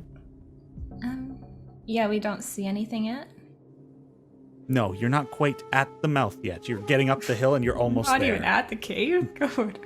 Yeah, well, we'll keep going. I'll again relay basically everything that we're seeing. I'll relay back through to Rhea. As the two of you continue up the hillside and get into the mouth of the cave at this point, it leads down into the hill, and the smell is just awful emanating from this cave. And the light passes by you and into the cave, and already you can see that the floor evens out, and it seems that the cave opens up into just tunnels heading to the left and to the right, and on the ground, just almost as if it had been tossed in, the sparkle of the glint of metal of a small object just lying on the ground in there. Is it the decanter? It sure is.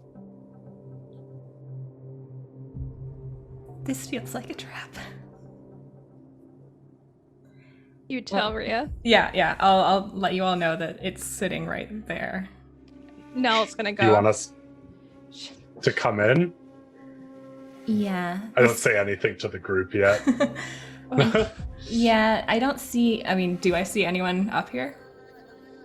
It's just you, Abe, the mouth of this cave, and the decanter. Okay. yeah, I don't see anyone up here, and the decanter's just sitting on the floor, but I Abe, don't trust this situation. can I have you make a perception check while Elowin is communicating in her mind? Is an 11. You also see the decanter. Everything's good. Okay, everyone. Elowin says it does appear to look like a trap in there. We should go in. All right. What you Nell's- going to do with the trap? Nell. And like, booking it. yeah, it was like, No, as no, I'm you- saying this, you probably actually see I've started like moving as fast as my legs take me. And suddenly I'm actually able to move quite fast. So I could dash and then dash again with bonus action. So like, Right. even though I was very tired and down from running, something like instinctively, I'm just like, I need to get there. I just Um, look at Gideon and say, "This is stupid, right? I don't know. Why are we Look. walking into a trap?" Look, either we're going to get trapped or we're going to spend life in jail. So, I don't know. Look, I'm not a strategist, man. I'm just going to grab my Do bullets. not like being on the wrong side of a deal. That's what you said. Well, It's yeah. like the wrong side of a deal. I see what you're saying. And I get it. So, okay. How about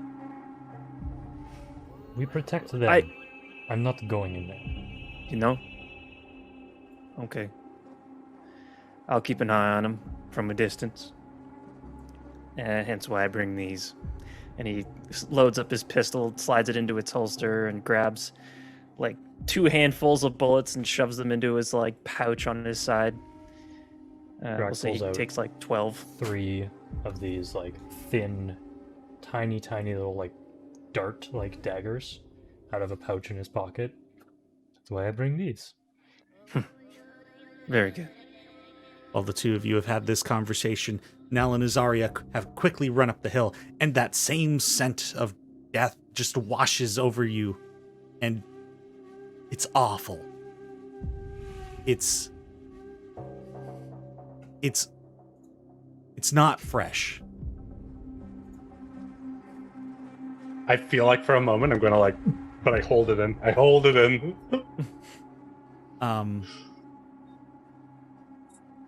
Azaria, make a nature check for me. Look at this.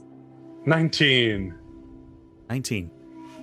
So, this kind of habitat, ideally, would be a good home for a hyena clan.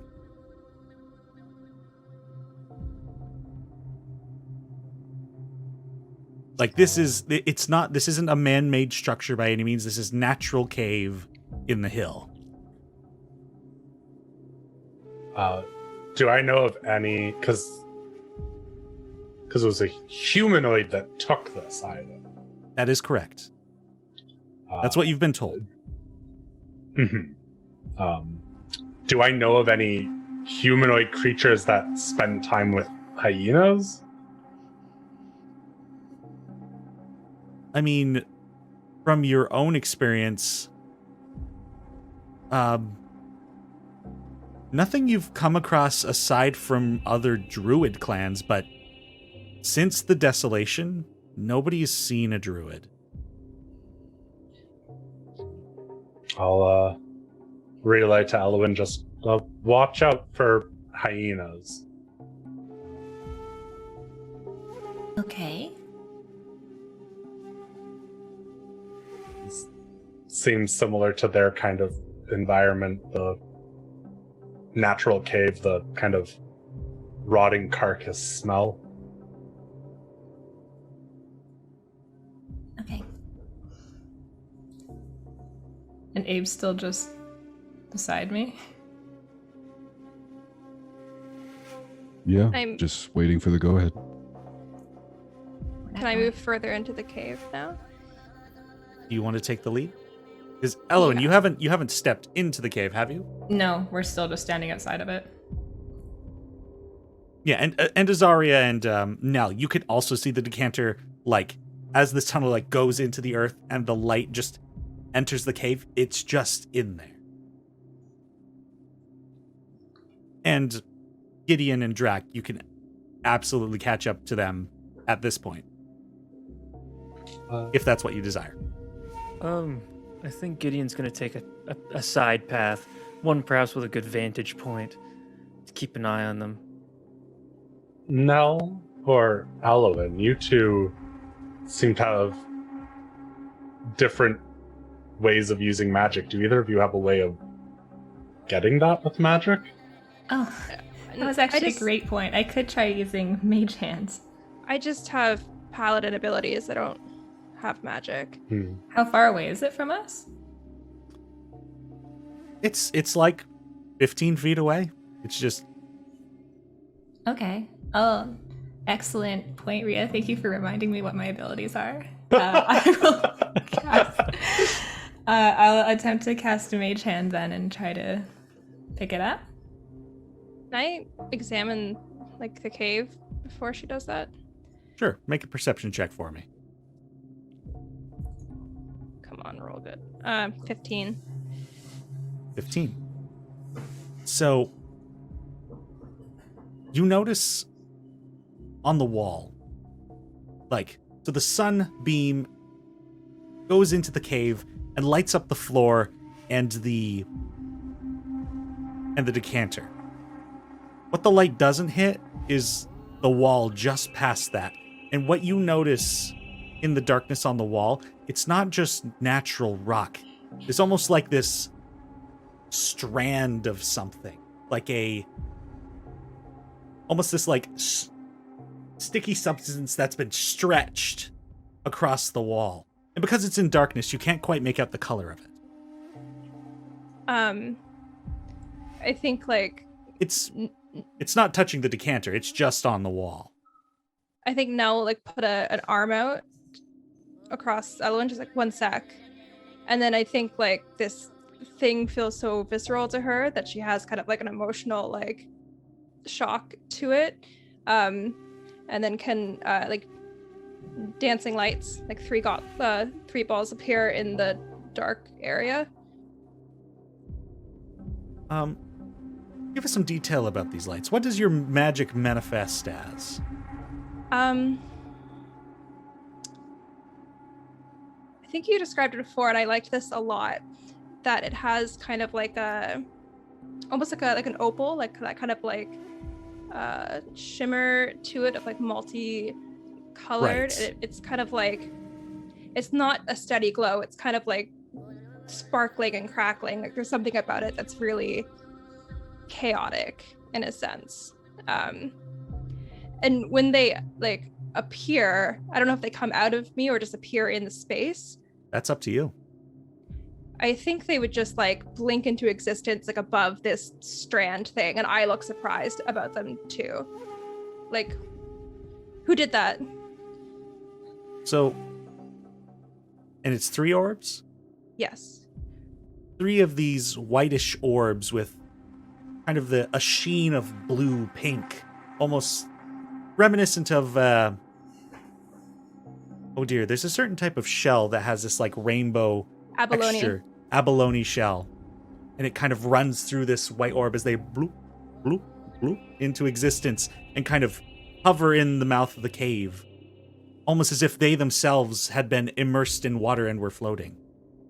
And this sticky strand you see as this muted shade of green. It is very glue-like, but does not look natural and almost looks sickly. Now that you've illuminated the area, you see there is more of this on the walls inside the cave, almost kind of hanging in some parts, and then in some just kind of drooping down. I'm gonna pull my sword out, just be like, Maria, what is this? I don't think I recognize this as anything. You can make a nature check for me. Oh, 22. All for me to tell you that this is not natural. Oh, I Got know him. something about it. It's not natural. here's what I know. It's fucked. Yeah. Nope. Going to go to a town that's not in a desert. Failsville sounds nice this time of year. No. Eluin, did you still want to proceed with the mage hand? Well, Nell stopped me. I've removed my arm now. Okay, I don't really see a reason why not to try it. Prevents us from going into the cave, so I will try casting that again to try to lift the decanter. Yeah, I think it wasn't like, I don't think you should cast it. I just wanted to like, I just got freaked out by what I was seeing. Good idea to actually look at what we're doing, yeah. What does the casting of your mage hand look like? I'm always going to be like, what does your spell look like? I love spells. Cool. Well, I think like we described the magic last time as like a white blue. So I think that's probably the general tone that most of my magic takes. So yeah, I imagine it's like some sort of like glowing bluish whitish hand that kind of erupts from me and moves forward and tries to scoop underneath the decanter and lift it up and bring it back towards me. So you perform some, I believe it's somatic components for the spell. And as you extend your own hand out, this almost like a glove, this white blue energy slides off your own hand, and a mirror of your own hand just proceeds into the cave and scoops up the decanter and brings it back to you. I don't want to touch it, but can it kind of like hover in front of us? Can we see it better now? The decanter is fine. You've brought it out into the proper sunlight. It seems... Make an investigation check for me. Yeah. How much is that worth? 17. Quick Yeah. appraisal for us. Yeah. Let's play the 33 appraisal game gold. again. Yay! It's priceless. So, Elwin, you got a 17 on your investigation. Having the hand just kind of like hold it so you can look at it in different angles doesn't look like it's been tampered with. It doesn't look like it's been damaged. It's perfectly fine. Drac, you can see magic, right? Give me 10 minutes. I can. Okay. Do you want me to get started on that? I think so, unless someone else can verify. I just don't trust that this is all seem strange and too easy. I just don't trust that this is not tampered with in some way that I can't tell. Ria, can you tell? It was yours before, wasn't it? You brought it to the city? I did bring it, but I mean, it's been years since I held the thing. But maybe I can glean something from it. Is there anything maybe with my understanding of Arcana that I could check on it to see if it's been altered in any way? We've Right. lost Christy. Oh no, We've lost Christy. 1 second. frozen? Oh. Internet machine broke. Internet machine broke. How dare you, internet machine? Well, I can still describe to Azaria things while we're waiting for them to get that situation figured. So, Whoop. aha. Now you see here, folks, that didn't work. Because everyone's things are resized. I'm Damn. Dracul. Hello. I created a 5-player overlay, and I was Am like, I am so clever. Look at me go. No, I guess you have to create it while there's only 5 of us in the call. Yeah. We'll figure out a time to do that. There's know my what? face under my name. Gideon's not even here anymore. What a time to be alive. Oh. All right. Oh well. Well, you know what? I'm just gonna switch back over to my cam here, and perhaps this is a good time to take a break while we figure out these technical issues. Thank you everybody for tuning in so far. So, as we were kind of leaving it off, they're investigating the Decanter of Endless Water to see if it's been tampered with. Not really trusting the situation, but maybe we'll glean more information when we come back. So, everybody be sure to... Oh, I mean, Anthony just came back. We're gonna go on break, just because. But yeah, thank you everybody for coming out so far, and be sure to go get some water, use the washroom as you need, and we'll see you in about 5 or 10 minutes. In the meantime, here's a commercial break. Bye!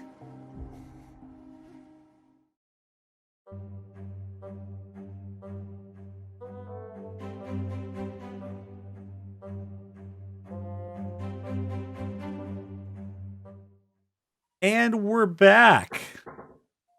Hope you all had a good break. I know I did. I did not leave this spot.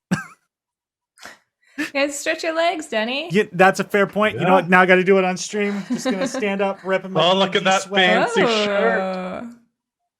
It's colorful. We're having fun. Yeah.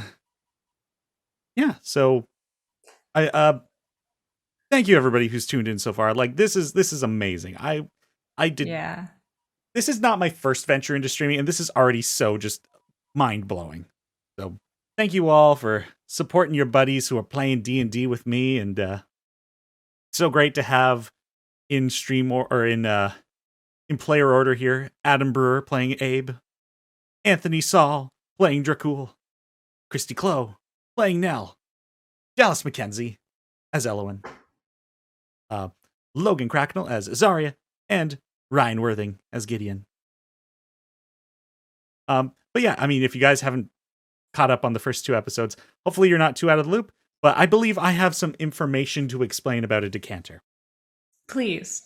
Yes. Info dump. Info This is dump. not this easy. So, we were getting to asking Azaria if they're familiar with the current state of the decanter.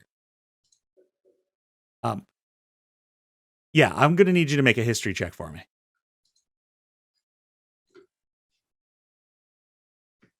15. 15. It has been a very long time since you've personally been the one to care for this item. But as far as your memory recalls, it doesn't appear to be tampered with. It's been taken pretty good care of during the time it's been with Starcross, and there's not much different about it. Appears to be fine. Well, I mean, I guess we And can let's get out of here. try to take it back then. I still What don't think is I in want to that touch it. cave? I can take it. I'll If take you the want to. decanter from the mage hand. Okay. You do so. Nothing happens. All right then. I mean, I don't think we need to do anything else in that cave, right? It smells like death in there. So maybe we just head back to the cart, get back to Starcross? What if the point wasn't the decanter at any point of this? What if it was to get us out of Starcross? Or did they want to show us this whatever whatever these things are, this corruption? Maybe they also wanted to help. Okay. I'm going to do something foolish. Someone else hold on to this. I I'll can take take it. it. Oh, go ahead. I got her. I'll like take out like my dagger, and I'll just like slowly, just like take like a little bit of a step into the cave is still lit by the dancing lights, correct? So I'll just How long does that spell last? Oh, why are you asking me? I don't have anything to do with it. What are you talking about? Right? 1 minute. So it's probably gone. Mm-hmm. Yeah. okay. I'll light a torch then. And Okay. Bring that with me. Maria.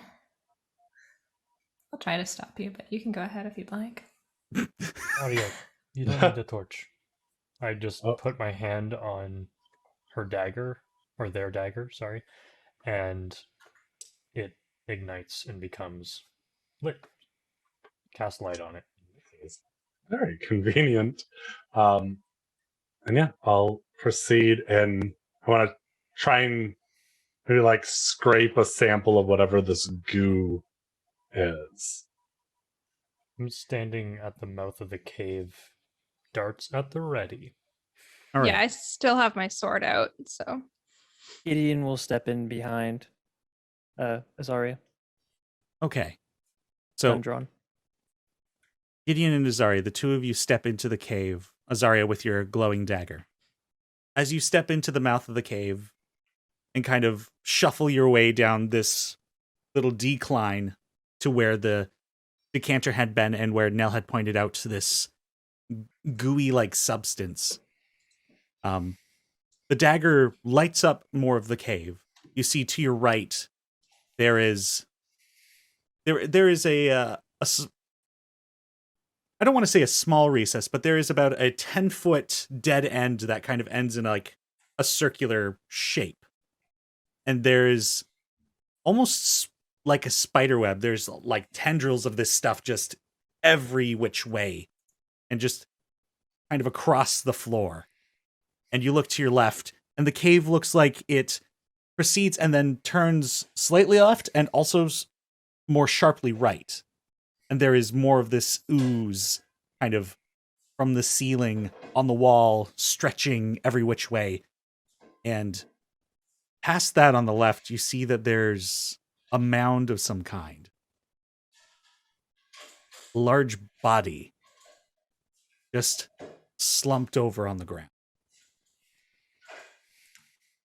Can I have you make a perception check for me? Yep. 10. Yes, the most you can really discern. The light doesn't quite reach it, but it is a large size and it's not moving. Does only Rhea see this? Rhea's in the lead, so I used hers. But Gideon, if perhaps we want to get you in on it, go ahead and make a perception check. Sure. Perception. Perspection. 22. There we go. With the light that Rhea has brought in. You have exhaustion too. Oh, that's rats. true. Rats. Oh, Oh You my also- God, I'll come in. Thanks, Logan. I appreciate you being on. Wait, did I roll persuasion? You also rolled persuasion. Oh my god. All right, let me roll. Okay, Darkness, here's what I There want it you to is, do. 7. There it is. 7. Okay. Wow. We really tried to make that roll not work. We went on a journey. Yeah. I'm sorry. I misclicked. They both start That's with the same 3 hilarious. letters. Oh, that's true enough. Yeah, unfortunately, you even see a little bit less than Azaria. And I almost went back to the old pronunciation. Whoops. And yeah, you don't even see the mound. Gideon's gun up, looking around. Yeah. Rhea, what's in there? Like, there appears to be a large body. I could try to take more of a look. I can't tell if they're dead or alive. Do they look humanoid, or is there nothing discernible? Well, it looks in terms of humanoid. No, I don't think you can tell at this distance. It's just a large body. Is there any of the green goo on the walls, like near that mouth, like when we come into this more open area? Yeah, I mean they're. Sorry, so like when you were coming down into this area and basically stopped where the decanter was, there's some of that goo on the wall, like right in front of you. If your goal is just to obtain some. Yeah, I just want to like scrape some with my dagger and see if like up close if it looks maybe like it, like if it looks like it came from something, or if it looks like it is like alive. Interesting. Okay, make a nature check for me. 18. Yeah, with a disadvantage even. Well done. This material isn't alive. It is reminiscent of webs, but it's clearly not like spider's web. And as you cut into the material and like examine it, and maybe you try like flick it off, it doesn't come off. It's stuck to your dagger. All right. Well, this is unfortunate for my poor dagger, but And Jeez. it's rather odd too, because like the glowing of the dagger is like trying to shine through it, kind of like if you put a flashlight behind your thumb and it shines through your finger. It's kind of that sensation. I don't know if any of you have tried that, but I got you. Should I Jenny? try and see what this body is? One sec, Rhea. I just want to see if I can get a sense of what this is. And can I use divine sense? Sure. So I believe that reveals to you fiends, celestials, and undead within a certain Yeah. radius. Within 60 feet. And You do- aberrations too, I think. It doesn't say aberrations on Oh, D&D Beyond, or anything affected by the Howl as well. Right. As you reach your senses out and almost like a radar washing around the terrain around you, kind of tapping into your bloodline, you don't feel any unnatural, or at least, I suppose, planar energies. Okay.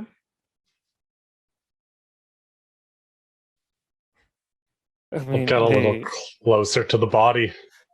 Azar, if you want to touch it, I'll happily stand over here and just point this at it if you don't mind. I'll come Yeah, with I'd you. appreciate maybe everyone pointing all the things at it. Yeah, maybe I'll move into the cave now as well if it Abe will go in as well. isn't triggering traps. Black will Also, not. I assume you're going to leave that dagger here, right? Well, I kind of want to examine whatever's on this. All But right. for now, I kind of just maybe stick it to the wall. Don't forget it on the way out. Instant sconce. Well done. You know, just keep it out of Nose's reach. Yeah. And I'll slowly make my way to the body. I follow kind of like right behind you, Yeah, I'll follow too. just in case. I'm gonna Samesies. keep an eye behind us, outside the cave. So a good idea. I'm assuming Hildy is with me too. Where did you tie Hildy up there, Gideon? I'd have left her with the cart there just for a bit because we were like it was going to be quick, probably. So yeah, Hildy and the cart are just at the bottom of this hillscape. Yeah, I'm just gonna take a look out on the horizon behind us, see if there's anyone approaching. Can I have you make a perception check for me?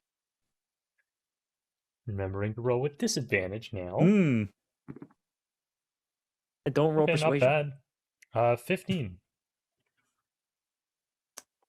So as the sky is very empty, you're looking out on the horizon, and to the north, you see the construction of the train track, though you're not quite familiar with what any of that is. There's just some sort of encampment kind of set up, but that's way far off.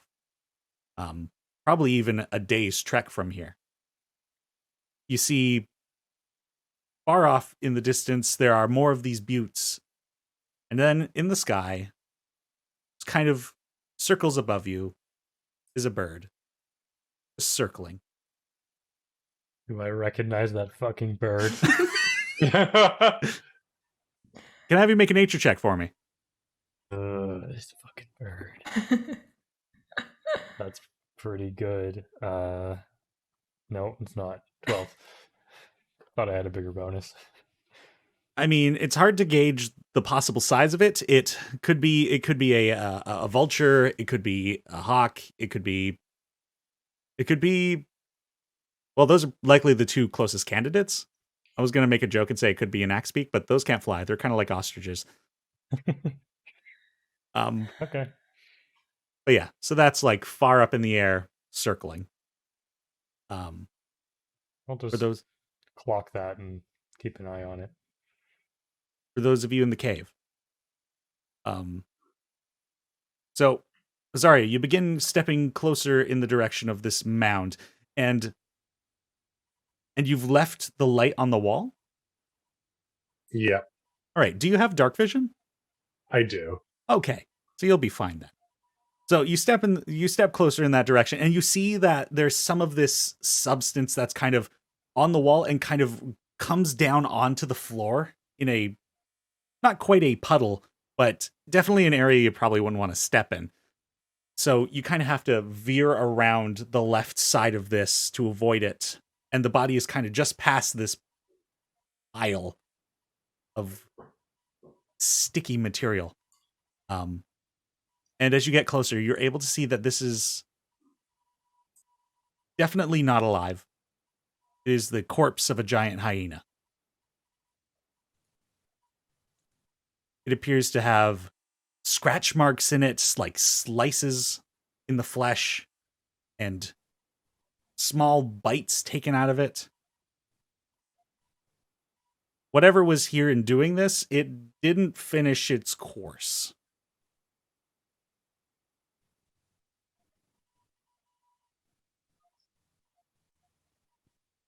And you said that there's 2 paths, like the cave continues on in 2 directions?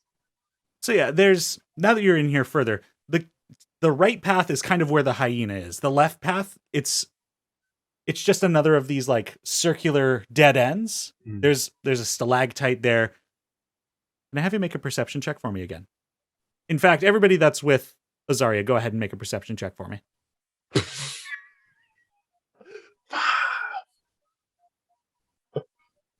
6. 23. Oh. All right. So Abe with a 7, Gideon with a 9, Azaria with a 5, and Element with a 23. And Nell, you said you had a 6? Yeah. Okay. A bunch of us are just staring at that stalactite. That has to mean something, I bet. It's very wet. So for the most part, you've all followed Azaria to look at this body, and that's kind of what takes focus. But Elwyn, you kind of look towards the circular area, and you see that kind of where the wall of the cave meets the floor, there are these holes in the wall, kind of near the goo. They look like they might be small, really small tunnels. And now that you've seen one of them, you kind of look around, and there are a few of these. There are even a couple in the ceiling. Oh. There are tunnels everywhere in here. Yeah. What do you I'm mean? not I just looking see the one. No, I'm not look, looking to they're get all over lost. the place. Sorry, and how And, big are they? They're like maybe a foot or two. Ugh. Like if Elwyn crawled, they could probably fit in them. She won't. I'm just saying, for example. Look, I don't want to get Maybe lost we in some should cave tunnel leave. system, and I can't see very well. As you say that, the body of the hyena, there's a slight twitch. Oh, it's going to explode into maggots, isn't it, Teni? Just say it. Teni, just say it. I know what you're going to say. No, I'm not gonna say that. Okay. But the body of the hyena kind of begins to bulge slightly, kind of like a rat trapped in a couch. What? Sorry. How many times do y'all got rats Jesus. trapped in your couches? Hey, Like a that may baby not be in a vacuum relatable, cleaner. but that is great narration. Don't even at me. That was visceral, yeah. Yes. That was Yeah. pretty visceral. I'm yeah. uncomfortable. Oh, like a rat in a couch, of course. You know, like a baby in a vacuum cleaner. cleaner. Yeah. Holy What I'm heck. saying. I hate when Happens that all the time. happens. Why So are there yes. so many rats in my couch? The fur of this dead hyena moves slightly. There's an undulation and a twitch and a ripping sound Oh, come on, dude. as God. from the body, this small head, almost insectoid, looks in your direction. It's got these 2 eyes that are almost reminiscent of an anglerfish. And it's got this split jaw that is filled with these sharp teeth. And it opens its mouth Oh. Oh. almost this scream-like sound, followed by this like chittering and chattering, and this sound emanates from several of these tunnels. I'm going to need everyone to roll for initiative. Motherfucker. Also, by the way, Logan and myself are covered by the map. We are map. We are map. We have become map. Damn it! Oh no, I knew this was going to be an issue. Hold on, let me One and the same. let me get that here. Yeah. One of I need, us. I need. Well, I hate this. Yeah, this is horrifying. Oh wait, don't I have I a think we- disadvantage on initiative? We roll, yeah. Yeah. We have disadvantage on initiative. Oh hell! I'm So gonna need surprisingly, to. it will not roll that. I'm gonna need to place you guys on the map. So Drac hung out back. Can't probably see him. Nope, I gotta move that over there. Do. Oh, that's Oh, look at this battle map, though. I'm Look only at this seeing the- action.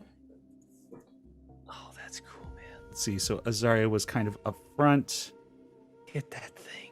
Are you gonna change it on Roll20 as well, Teni? Oh, my apologies.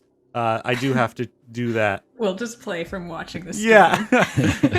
I mean, that's kind of the downside Oh. for me is like you guys can Oh, technically shit, this see map is big, what the DM y'all. sees. Oh god. Let's see. Yeah. Abe was there. Just honor system that we're only looking at roll 20, folks. Yeah, I'll Oh just yeah. Okay. Wow. minimize the stream. Oh, I know what I'll do. If I move my window, I can block it with my reflection filter. Let's see. I was just like, I moved it all the way to the left so I can just see chat. Yeah, that's what I'm doing. Oh god, how do I? Oh god, I'm still figuring out roll 20. Why is this happening to me? Oh no. Why? Oh, it makes me so angry. Can I Yeah, duplicate these buddy. somehow? What are you duplicating? What are you talking about? Oh, I duplicated it. It's You fine. can just Yeah, you can. Control V. You can copy and paste. Oh What you god. worried about, man? Don't worry about it, man. It's also useful. The mistake I constantly make is making one of the tokens that we're fighting the initiative. Yeah. Right, so Gideon was next to Azaria. Oh, you wanted to be up there with him or them? Yeah, but Them. then, yeah. Don't worry, we'll figure this out. Okay. We got it. So fun. Abe though. looks cool as fuck. Yeah. Yeah. I love Yeah, like it's fun to the look at character tokens. duster cloak on him. Brief. Okay. So it only took me a hot second or two. Can I have everybody roll me initiative? What'd you get? 5. Okay, and I got it. And 6. Elowen, you rolled your initiative for me. Yes. Yeah, if y'all click on your tokens and then roll initiative, it'll put you on the turn tracker, and then you can change it back to whatever you rolled it originally if you need to. Oh. Oh, well, I rolled a 12, unfortunately, but I rolled before that came up. I don't Oh, have a sorry, character I sheet rolled in twice. Roll20, so I don't think I can do that. The unfortunately. 23 What? shouldn't be 23, it should be 4. You can change it yourself. Oh, okay. That's okay. I got it. How have I not Good. given you access to your character sheet? What? I didn't port it in. I'm just using D&D Yeah. Beyond Oh, right you, now. you should be able to roll D&D Beyond initiative as well. I did, but it doesn't come through here because I don't have the thing set up yet. Oh, I understand. Okay. I What'd you might get be in then? the same boat. 16. Okay, no worries. I'll add yours as well. So Abe adding turn. Abe, what'd you get? 18. Oh, that's how you roll disadvantage. There's like a you? toggle you can do. I think you have to turn on the ability to see that toggle, though. Yes. I have to right click on my ability. Oh, yeah, okay. That's easy. Oh, are you using D&D D&D Beyond? Yeah. D&D Beyond. I'm missing somebody I live from exclusively initiative. in Roll20 now. Gideon. I'm missing Same. Gideon. What'd you get, Gideon? 12. Okay.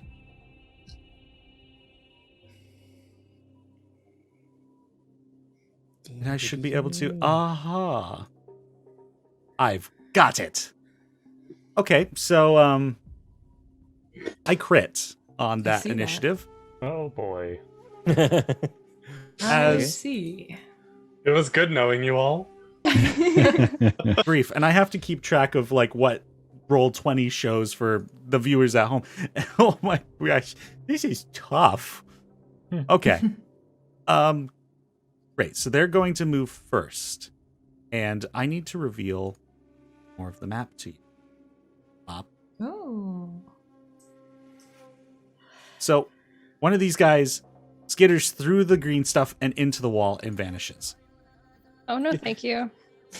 That's okay. I'll be leaving now. Another one emerges from the body of the hyena and skitters on over to Azaria in this spider-like fashion, just crawling across the floor. Also, I'm going to get more active music going here. Oh yeah. Band. Pump us up. Yeah, let's go. BFG division, let's Chop go. off some insect heads.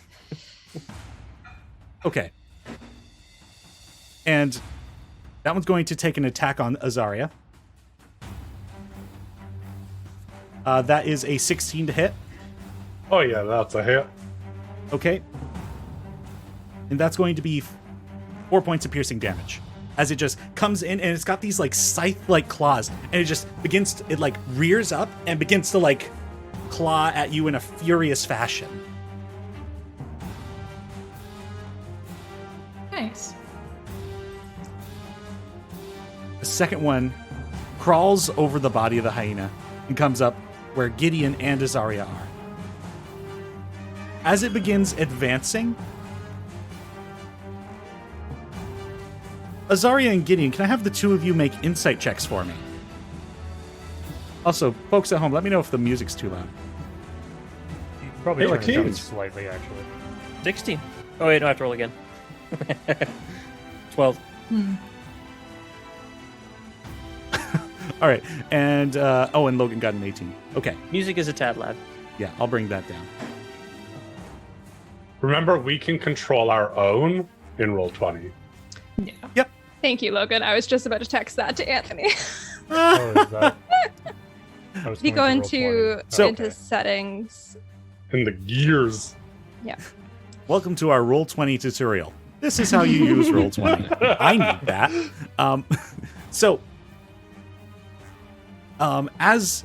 As this second one approaches the two of you, one thing you immediately notice is that they're unimpeded by the sticky material. well, it's their poop, so that makes sense. And as it approaches the two of you, Azaria, you're the one that notices it.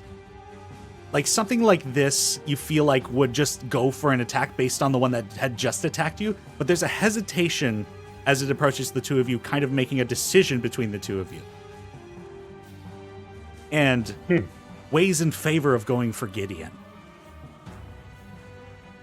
So Gideon, we're going to make an attack roll on you. That is a 14 to hit. That's a near miss. All right. This third one back here, there's movement behind the hyena, and it also scurries into the wall.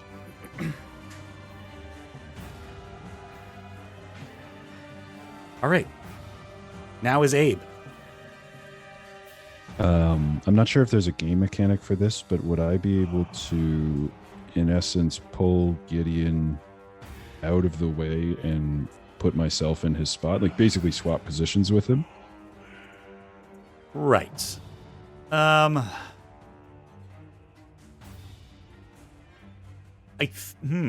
is interesting. I don't know if there is such a mechanic, but I have no trouble in saying the two of you can occupy the same spot since you're allies, and then Giddy would just have to move. No, you would have to move by the end of your turn.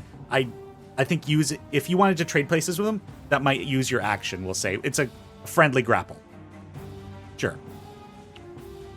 So Okay. basically, he could allow it.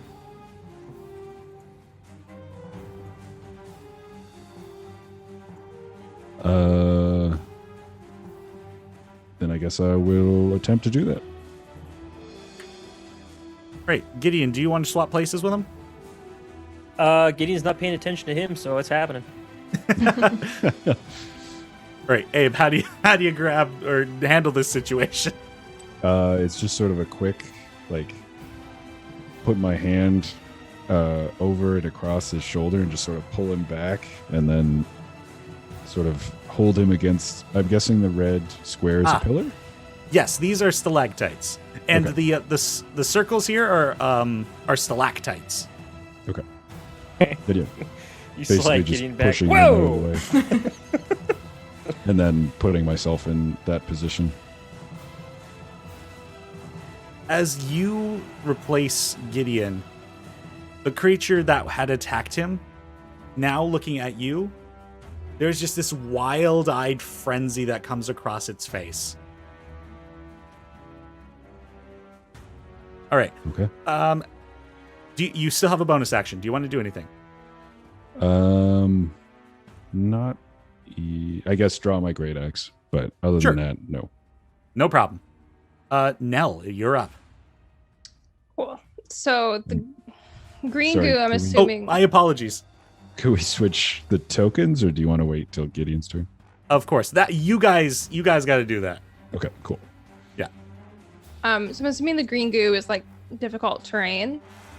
Yes. Cool. And what are the red squares? Those are stalactites. Okay, so I would have Stalagmites? kind of Stalagmites. I would The have ones no coming good up way from of the like ground. getting around, right? I'm kind of stuck where I am. Kind of. You can go backward, but going forward is there's just the difficult terrain right now. Okay, cool. If I wanted to use my bow, am I able to do that? Sure. Okay, so I'm gonna back up. Do I still have line of sight on this guy? No, that one ran into the wall. Oh, he did. So there's only the two that we see. There's the two up front. Yes. Oh, okay. So then I'll try and hit this one. Okay. Go for an attack roll. 16. 16. And meets beats. Ooh! It was on a 1 and then it rolled to a 7. So, what? Why is it -1? Is it because it's dex? Or longbow's dex? Yeah. Yeah. Oh, I didn't know that. Well, fuck me. Well, that's 6. That's so embarrassing. Everyone get out of the way so I can start swinging my goddamn sword. Okay. This thing's useless to me. Sorry, just- So angry. So you did 6 points of damage, was it? Yeah. Okay. Ugh. You fire into it, and there's like this chitinous plating that covers these things.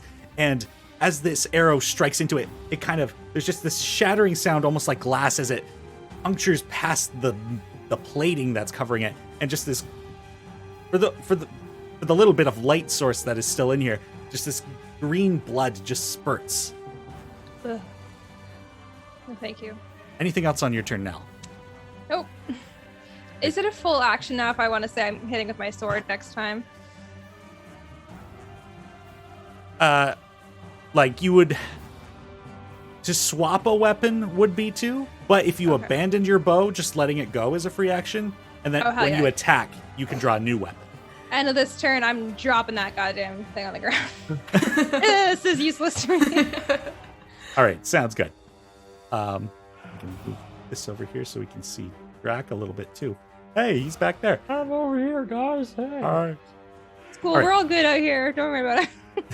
Next up is Gideon.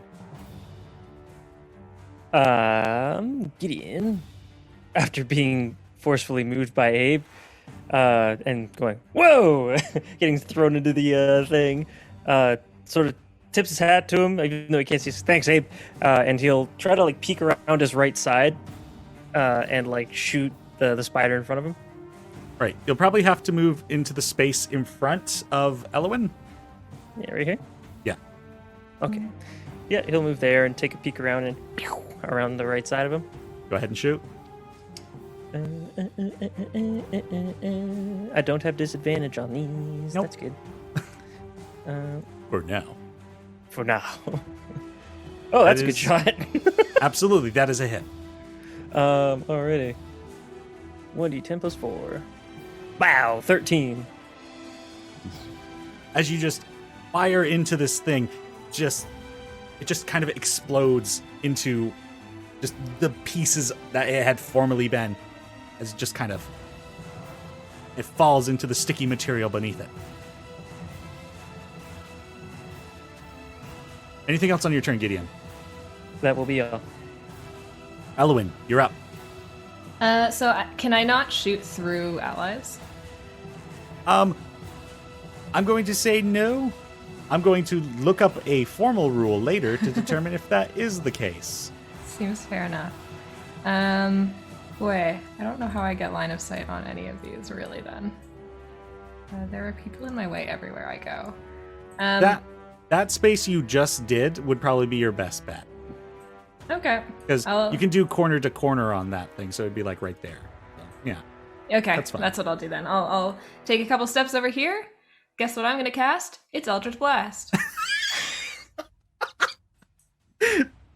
Oh, and a great rhyme, too. That's only a 7 to hit. I don't have great line of sight. Oh, that is a critical fail. Yeah. As your Eldritch Blast illuminates a bit of the cave as it flies on by, and from your line of sight, you can see that past that there appears to be a pool of water, as the light just kind of glints across the surface of it. Okay. That's all I'm gonna do for now. All right, after Elwyn takes their shot and recoiling from being struck by scythe-like claws, Azaria, you can now return tactic. And I pull out my rapier and just like go for like trying to stab into this creature's mouth. 23 Nice. That is a hit. for 8 piercing damage. And then realizing I'm not the most buff of my party members, I will use my cutting action to disengage.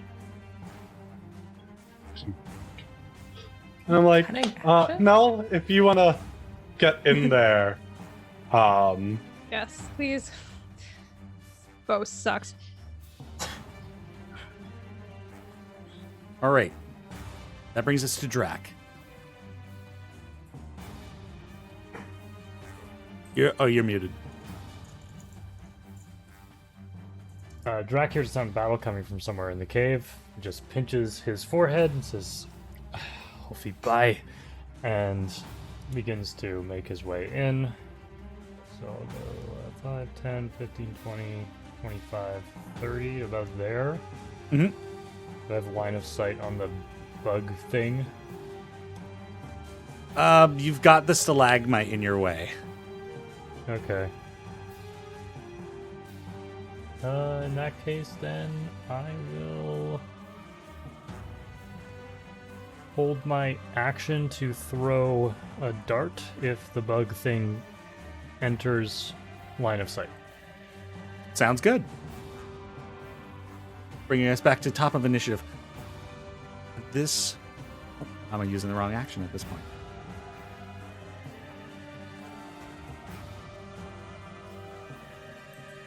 From the walls. More of these creatures come out of these holes. Great. And begin scurrying. You can take your reaction as one has just emerged right near you, Drac. Yeah, I'll take that. That's a 1. Oh no. Oh no. And not kind of knowing what you were expecting coming into this cave, you see movement come off from a direction you had not anticipated, and you kind of fling one of your daggers just out of the reaction, but not quite the training.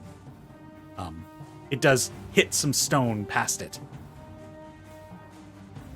It will come into melee with the two of you, and it'll go for the Drac attack. That's right, The Drac I said attack. it. That's going to be a 13 to hit. Miss. All right. This one proceeds on Abe. Now that two are engaged with you, Abe, they seem to kind of begin frenzying, and they begin striking in almost a taking advantage of the other one's parrying tactics. I'm going to be rolling these next 2 attacks by these 2 creatures with advantage against you. A 17 on the first one. Hits. Okay. Going to be 4 points of piercing damage. All right. And a 16. Meets beats. 6 points of piercing.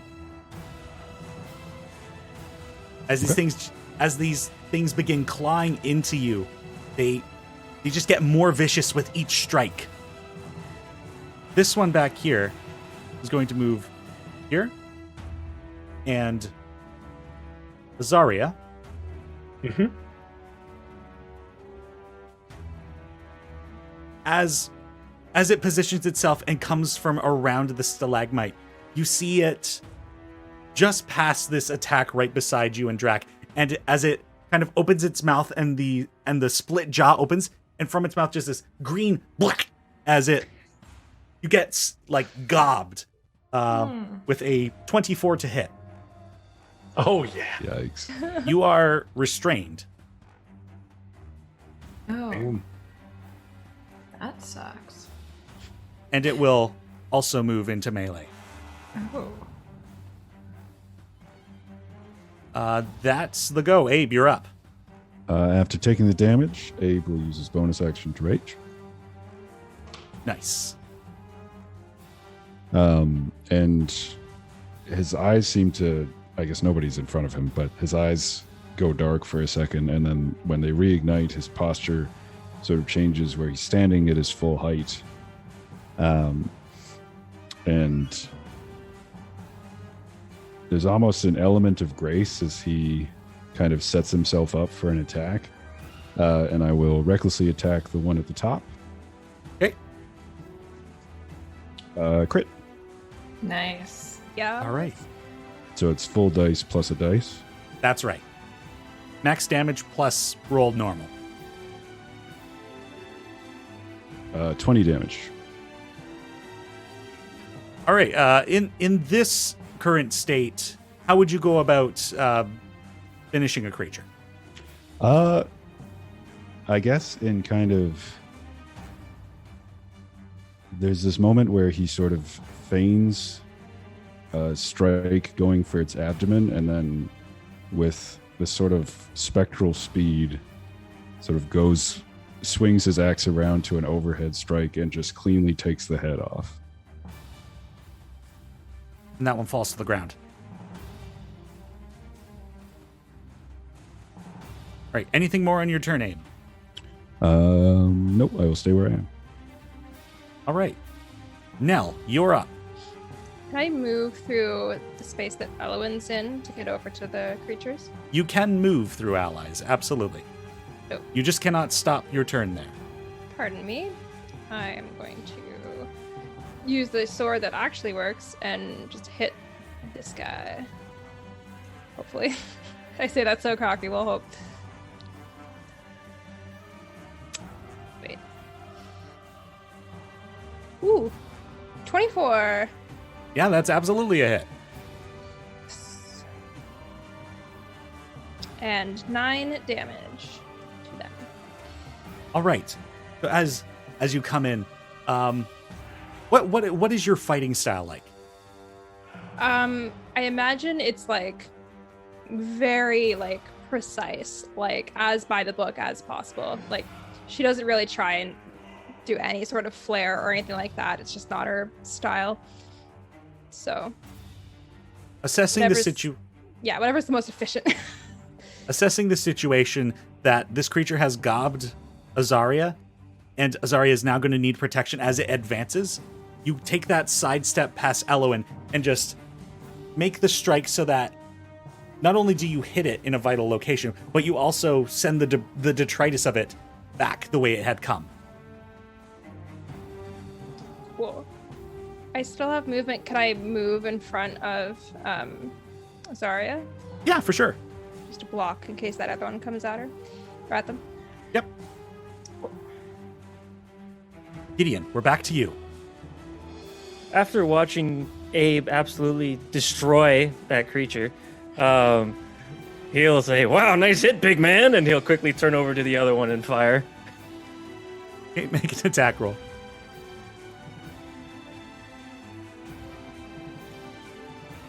That's an 18. An 18 will hit. 14 damage max roll.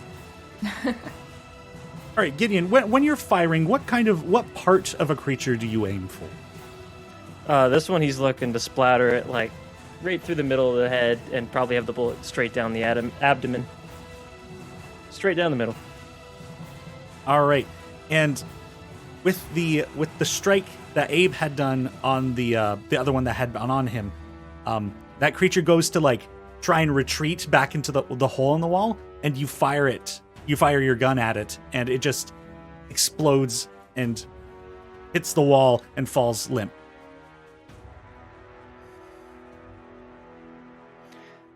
Gideon will then move up to here, out slightly away from the goo, and pat Abe on the back and say, "Nice going." And he'll sort of go there as well to see the spider after hearing noise. Spider. All right. With Gideon moving into a more advantageous and covering position, Elowen, we are back to you. Right. Okay, so it seems like this party's got most of this under control. How is Rhea stuck in here? Like, if I pulled out a dagger, would I be able to help, like, cut her out of this goo? Or how exactly is this working? Yes, so what you can do if you want is you can attack it. Otherwise, Azari will just have to make a strength check on their turn. Yeah. And I know how Azaria is with strength checks, so I'm going to try to attack. They're so buff. Yeah. We have been friends for a long time, and I know that's not something that they're going to be great at, so I will attempt to try to get them out of this. They appreciate this. So I'll pull the dagger out of my side and that 24 to hit this goo. It seems you're very proficient with the dagger you've pulled, as in one clean like motion you just slice up along this thing, and even though it had stuck to Azaria's dagger earlier, like with a fast enough motion, you've cleaved through it, and it just kind of, at this point, Azaria can kind of shuffle it off and kind of peel it away. You are no longer restrained. Nice. That's it. And we're now at Azaria.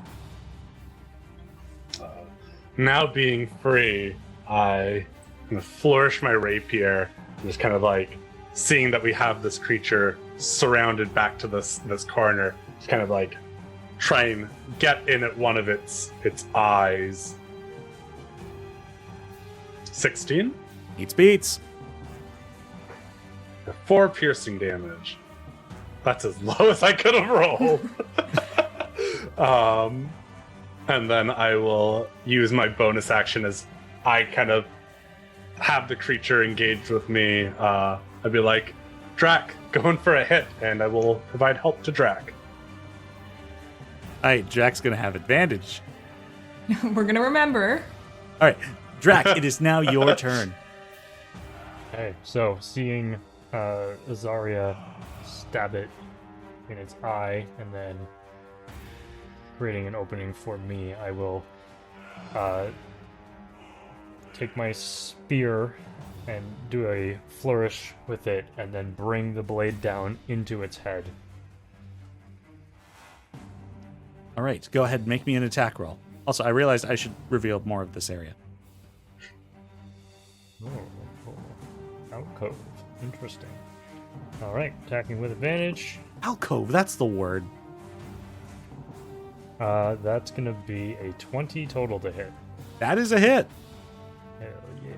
Okay, spear. I didn't say I was doing two-handed, but can I say I was doing two-handed? I don't care. Cool. Go for it. I brought it down with two-handed strike. That's an 8 for 11 points of damage. All right. And we've seen a lot of your combat with your elemental attacks and your and your strikes. What is your style like with the spear? Drac is very flowy in his fighting style. There's a lot of smooth movements, so when I do a flourish with my spear first, it's like a very fluid spin, and when I bring it down, it's like water moving or like clouds flowing through the sky on a light breeze. And when the spear comes down into this creature, it doesn't really make an impact, as I keep it extremely sharp. There's no like impact sound, it's just a Right. As it lets out this like screech and then kind of falls into like two pieces. Anything more on your turn, Drac? I'm going to take a few steps back away from these holes and just go here. All right. Yeah. Bringing us to top of initiative.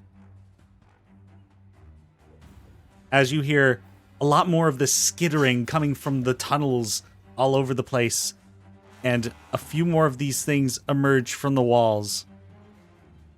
And then, from deeper somewhere in the cave, you hear the same kind of sound, but a much larger size. As from behind, and I realize I'm moving the map all over for the people watching. I'm like, God, I gotta figure out a way to make this, like, all right for them. As a bigger sized one of these emerges from the back of the cave, where the hyena is, and begins scurrying forward. Oh, we pissed off Mom. Right. I've got a few more of these coming. Sorry, one moment. Oh, good. I'm just gonna. Oh, no, go ahead. There we go. Take your time. Yeah, it's fine. Sure, there's more? I don't think there needs to be more. Two of them come on Elowin, and Oh one my advances on Nell, and one advances on Gideon. Bring it.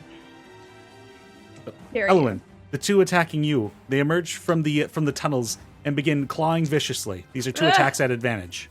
No. First one's a 21. Yeah, that'll hit. That's 6 points of piercing. Mm-hmm. And as these two creatures had taken you unawares, the one claws into you from behind, and the other one gets a decisive strike as it, like, claws across the back of your leg, almost ignoring your mage armor entirely. A critical hit. That's not great. I mean, okay, it's not that bad considering the dice, but it is still 8 points of piercing damage. That's a lot. Okay. Cool. Gideon, the one right behind you, is going to attempt to gob you. However, this is a ranged attack, so this is disadvantage. With a 18, That's a hit. you're gobbed. I'm restrained, yes? Yes, you will be restrained. And Okay. for now, you are going to be attacked. No advantage on this, Let's do it. but it is a crit. It's fine. That's going to be 11 points of piercing damage. Oh, that's not fine. It's quite a lot. Oh dear. I think it said it was like 5 or 6 or something for Alwyn, so that's Yeah, hers was 8. yeah, that's nice. Well, I rolled max damage on that one. Mmm, tasty. Spicy behind the screens. Cute. Love that for us.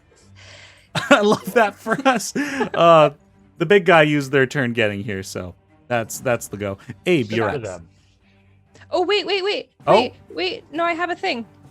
As a reaction, I can reduce damage dealt to me by 1d12 plus 1. I'm going to do that. Excellent. They're The staring at Goliath that thing. feature. Hope I don't forget that. I am a Goliath. Please roll well. It's almost a 1. 4. So 5 back, but still better than nothing. Oh yeah. Ooh, ouch. Okay. All right. So bringing us to Abe.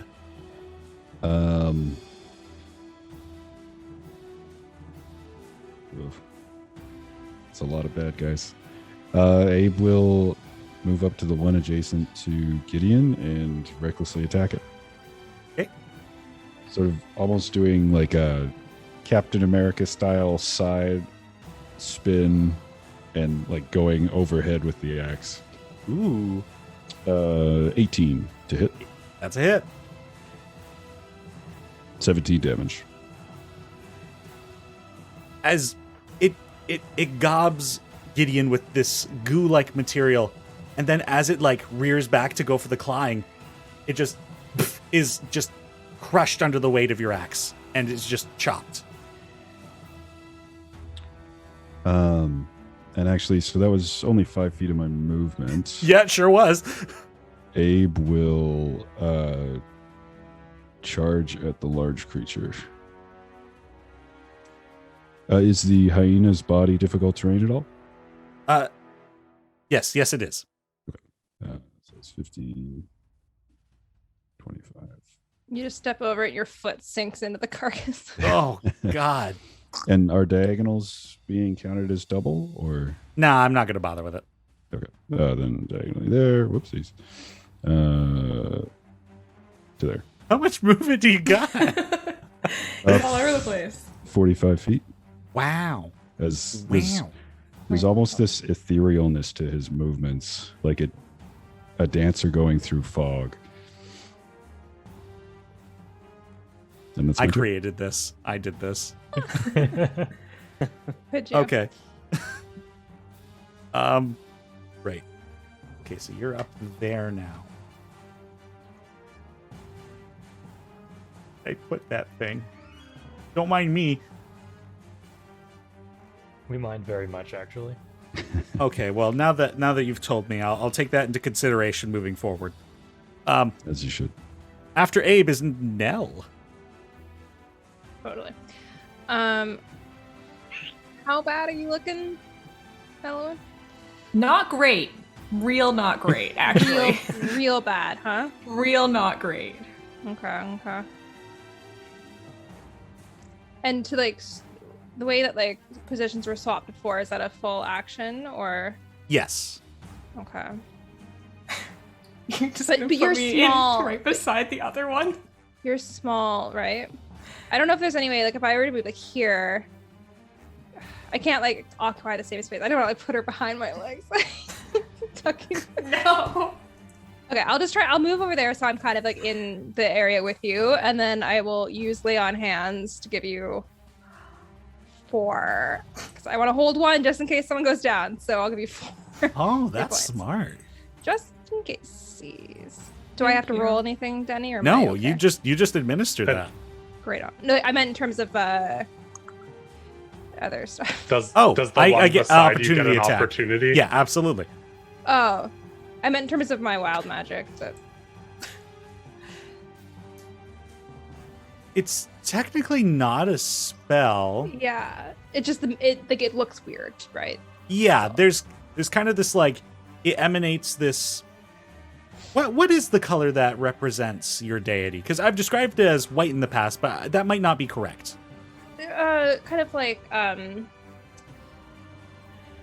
flame, basically. So like if it was normally like warm, it'd be kind of like a white in the center, yellow, and then like the warm orange on the outside. So it'd be like for normal people, it'd be kind of like a warm glow in the hand or something. But you described before off stream that mine looks like has kind of that, but it has that rainbow crackle Yes. around it. So there's like a little bit things coming off. Yeah, so it's almost like your hands emanate this flame that instead of burning heals, but then there's this wash of rainbow that quickly sparks through it, almost excitedly. Cool. You gain the 4 hit points, and I only got like a 13 to hit you, so I imagine you're good. I'm all good. All right, so the reaction on that one is done. Anything else on your turn? No, I'm just gonna kind of like yell at them or something to try and be like, I'm the one, or like make myself look really big, like I'm the one that you should be hitting. Hit me. As two sets of these large bulbs of eyes just look in your direction, and these teeth just flash. We're at Gideon now. All right, so a lot has happened in the past second. So Gideon at first gets splatted, I assume, against the stalactite, and then gets immediately scared. Abe comes and saves the day. And he goes, "Oh, thanks, Abe. Hey, could you, Abe, Abe, just be careful, all right?" And then he probably hears the one to his right hiss, and he looks over and goes, "Oh hell!" And he's gonna try and shoot it with his pistol with disadvantage. I imagine you could still attack when you're restrained. I don't remember what they. Oh, I've got the thing right here. Look at my me. attack And you have rolls disadvantage. Yeah. Okay, great. Disadvantage. Oh no! Did you crit fail? My gun jams, dude. Oh no! Not only are you gobbed, but it seems that some of the sticky material has gotten inside the mechanics of your gun. Oh Jeez. no. So yeah, he goes to pull the trigger, click, probably like spurt out of the barrel. Just Ew. Yeah, there's almost this like the backlog of gunpowder smoke just kind of comes out the area where the bullets were kept, so it kind of comes back in your face. yeah. So he'll start coughing and hey, I need a little help over here. Oh boy. All right, so now we're on to Elowin. Cool. Elowin, this is not great for her. Even with the healing, we're still not feeling super. So I think magic kind of wells up inside of her, and she suddenly kind of gets like very focused. She can suddenly kind of see things much more clearly than she could before. And I'm going to share intuition with myself to give myself some more temp HP. Nice. Give myself that 7 temp HP, Oh dang. which more than doubles my HP now, so. Wow. So we're feeling good now. And since that's a bonus action, I will then also, because I haven't learned that it being in range is bad for me yet, I will cast Eldritch Blast on the one in front of, the one kind of below me here. Okay, the bottom one. Sounds Yeah. good. Yeah. So, yeah, disadvantage on the attack. Disadvantage. Whoop, that's an 8. That is a no-go as you kind of try and do too much at once. You focus on Yeah. these new abilities and you kind of overload yourself with just getting these things in order. As the shot, you kind of begin the incantation and it kind of shoots early into the ceiling. Okay. That's all we're gonna do. Azaria, you're up. And Alwyn, as you're kind of busy shooting this thing, you just hear like kind of like really panicked Azaria is like, "I'm not losing you too," and I use my action to swap places. Very interesting. And that is my turn.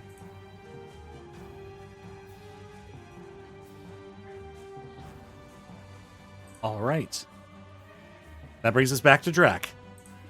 Okay, I will. My action, I will take out my darts, throw one at the creature that Gideon misfired on. Yep. Natural 20. Ooh. So a dart. Not a lot of damage. Nope. It's 1d4 plus an additional 1, so 5 plus that's 8 points of damage on that one. And then I will. Can I enter the space across from Azaria? Can I go here? Yeah, that's fine. Okay, so I will rush up there, and then using my bonus action, I will make an unarmed strike against this bug. I'm flanking, so do I have advantage? Sure, we can play with flanking. I hadn't really thought about it, but yeah, absolutely. Okay. Natural 20 again Holy crud. Nice. for, that would be 9 points of bludgeoning damage. As I throw the dart, dash over and bring an elbow down onto its thorax, trying to crush it into the ground. And just this, again, that sound of just breaking armor and just this smush as you pile drive it into the ground. Even the one that you had daggered, like, incredibly faltered and is basically limping over to Gideon now. As Alright, their it's my movements turn. are just sporadic and desperate to get at something. This one is dead. Right. Bringing us back to top. Azaria, as you trade places with Elwyn, that thing tries to claw at her, so it's going for an attack on you instead. No advantage, though. An 11 to hit. Does not hit me. Over to Gideon.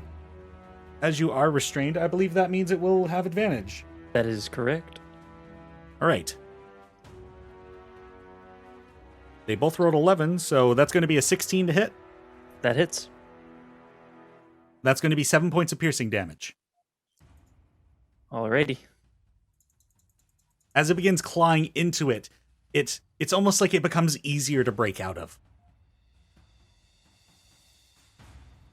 And then, meanwhile, over here, Big mama. Abe, you have advanced on this large creature, probably about the same size as the dead hyena behind you. It's a little less the size of a horse. Like, it is chittering and clawing as you advance, and it's going to make an attack on you as well, and I believe you had recklessly attacked. Correct. It makes... Okay, that's a crit. So you're going to get... That's 11 points of piercing damage on the first attack. So are we rounding up for resistance? No, round down. Okay, Everything D&D round down. so 5. And it makes a second strike at you with its scythe-like appendages for a 22 to hit. That is a hit.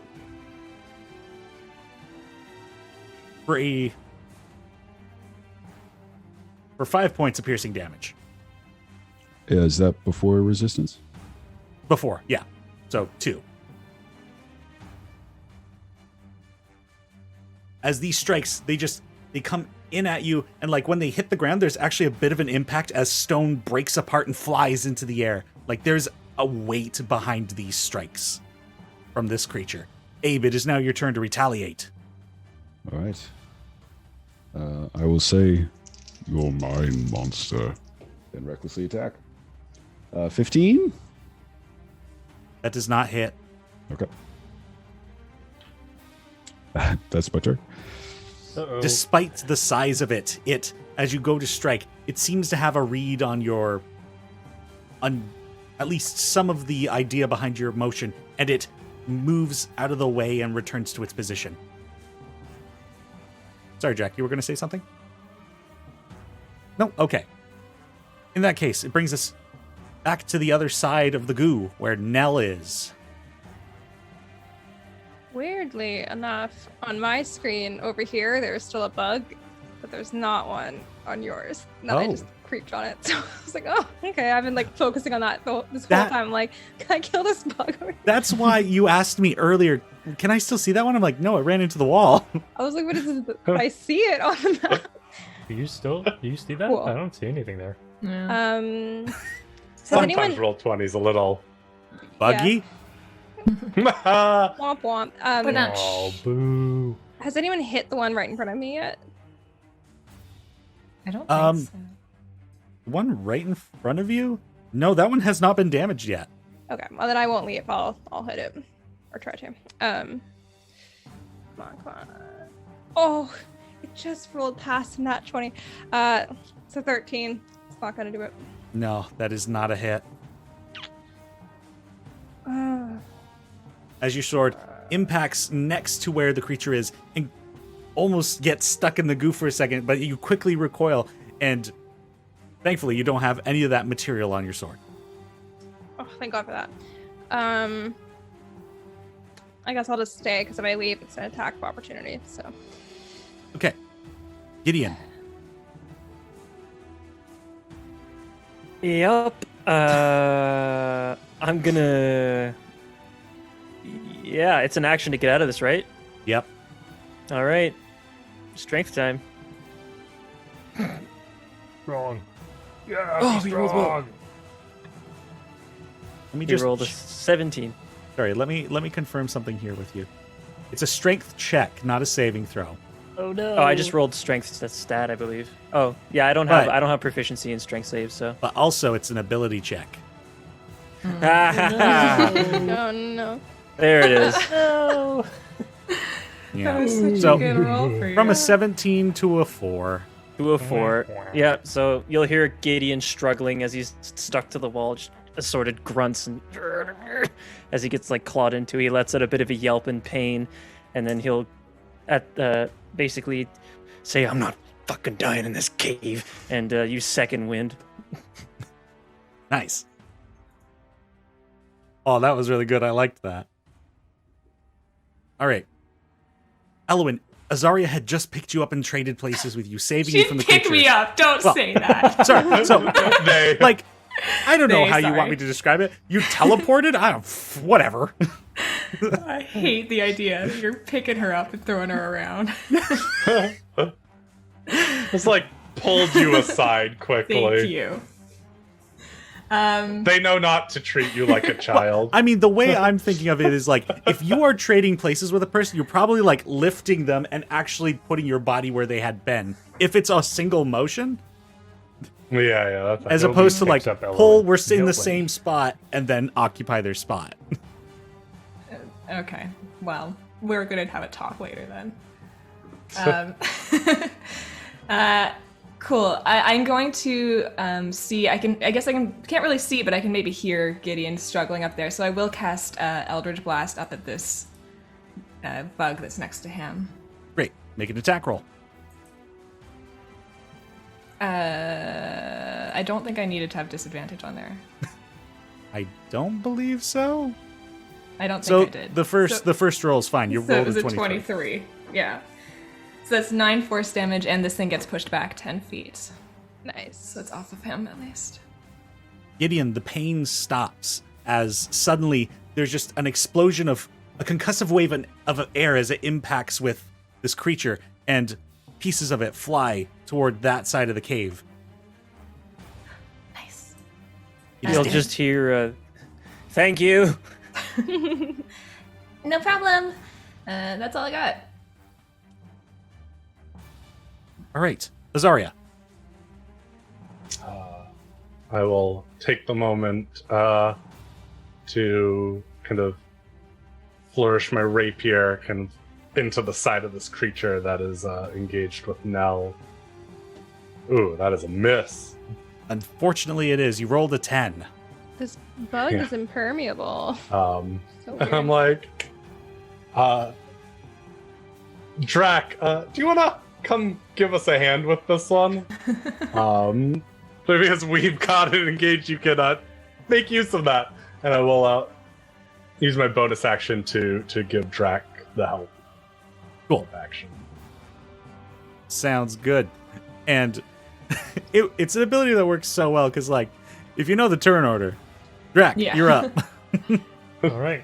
I'm going to use that help action I'll just take a step forward here, flow my spear around, and then just try to slice its head off.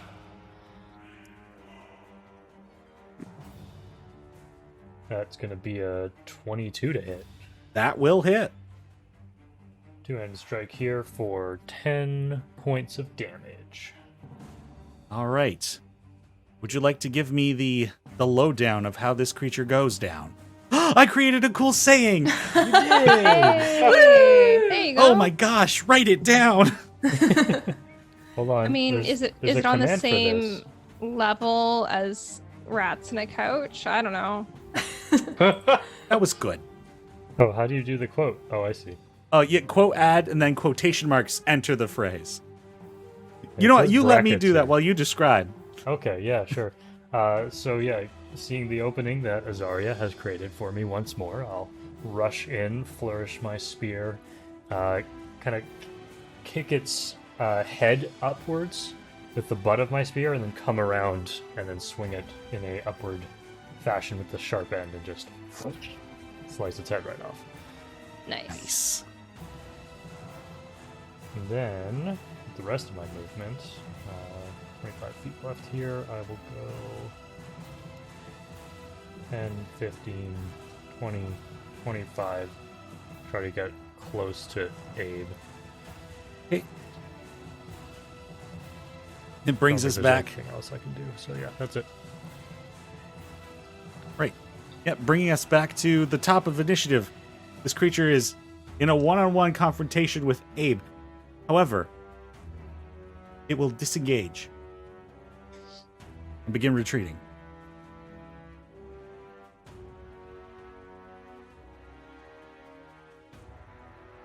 That is the end of its go. Abe, you're up. Do I see where it goes? So it goes straight ahead and then takes a left into what appears to be a smaller tunnel. I'll reveal that bit of landscape for you, and I'll pan over for the viewers at home. Look at me go.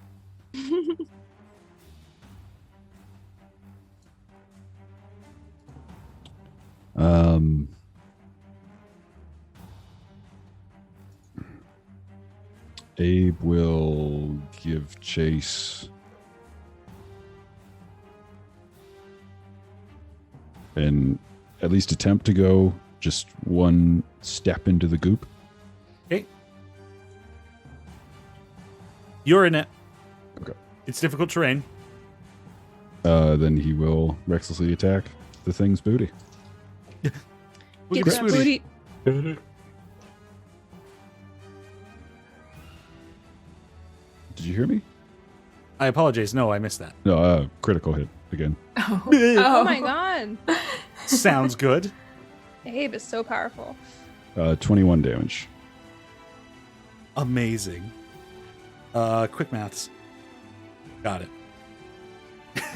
As it just flees from you, and you just into the backside of this creature, just your axe is now stuck, and it's not going anywhere. As it just claws into the ground in front of it and is trying to pull itself away from you.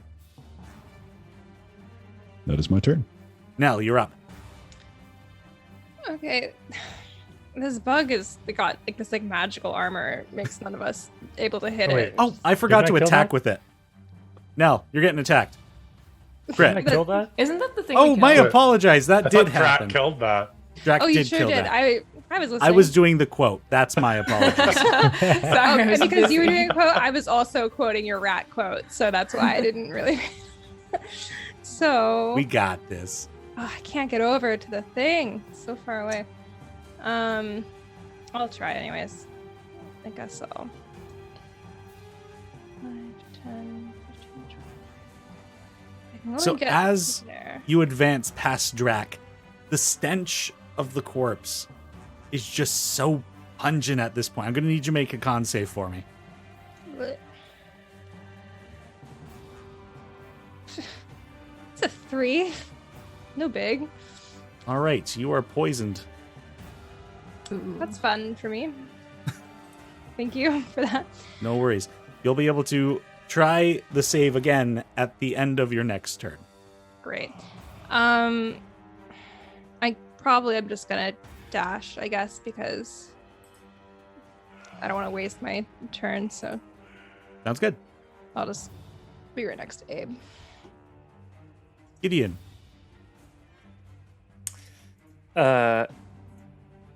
Gideon will reach as best he can to try and grab the scimitar off his back in an attempt to cut away at the goop, because it's clear he's not able to get himself out through strength at the moment. All right. Go ahead and make an attack roll against it. All right, I attack with disadvantage.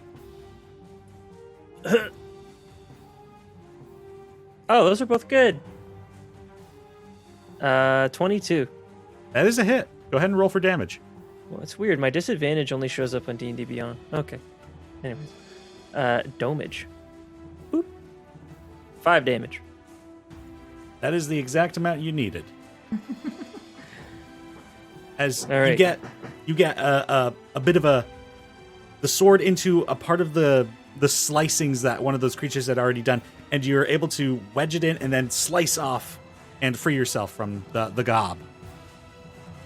All right, yeah, he basically pries himself out of the wall and shakes off, looks at his injury, kind of goes, shit. He'll charge further into the cave after Abe, shouting, "Abe!"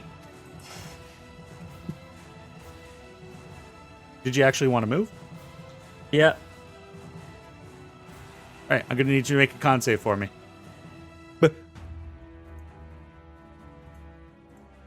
Also, I want to preface this to the people at home. I didn't make Abe do the save because he has no sense of smell. 4. It's fair. Yeah, you're going to be poisoned as well. Welcome All right. to the club. I'll add it to the list of conditions. Actually, wait. I'm no longer restrained. I am poisoned now, though. Gotta catch them all, Poisoned, dude. exhausted. Gotta catch them all. All the Yes. As long as you don't catch the dead condition, we're good. Yeah. Yeah, Yeah. that's goals right there. True enough. All right, and back to Elowin. I don't even know what I'm gonna do. I guess I'm gonna start moving 10, 15, 20. I'm just gonna stay here. Can I ready an attack if any more of those creatures kind of pop out of the holes on this side of the map? Absolutely. I will do that because I'm not gonna help much over there, and all the strong people are already dealing with this. So. All right, sounds good. Azaria, what are you up to?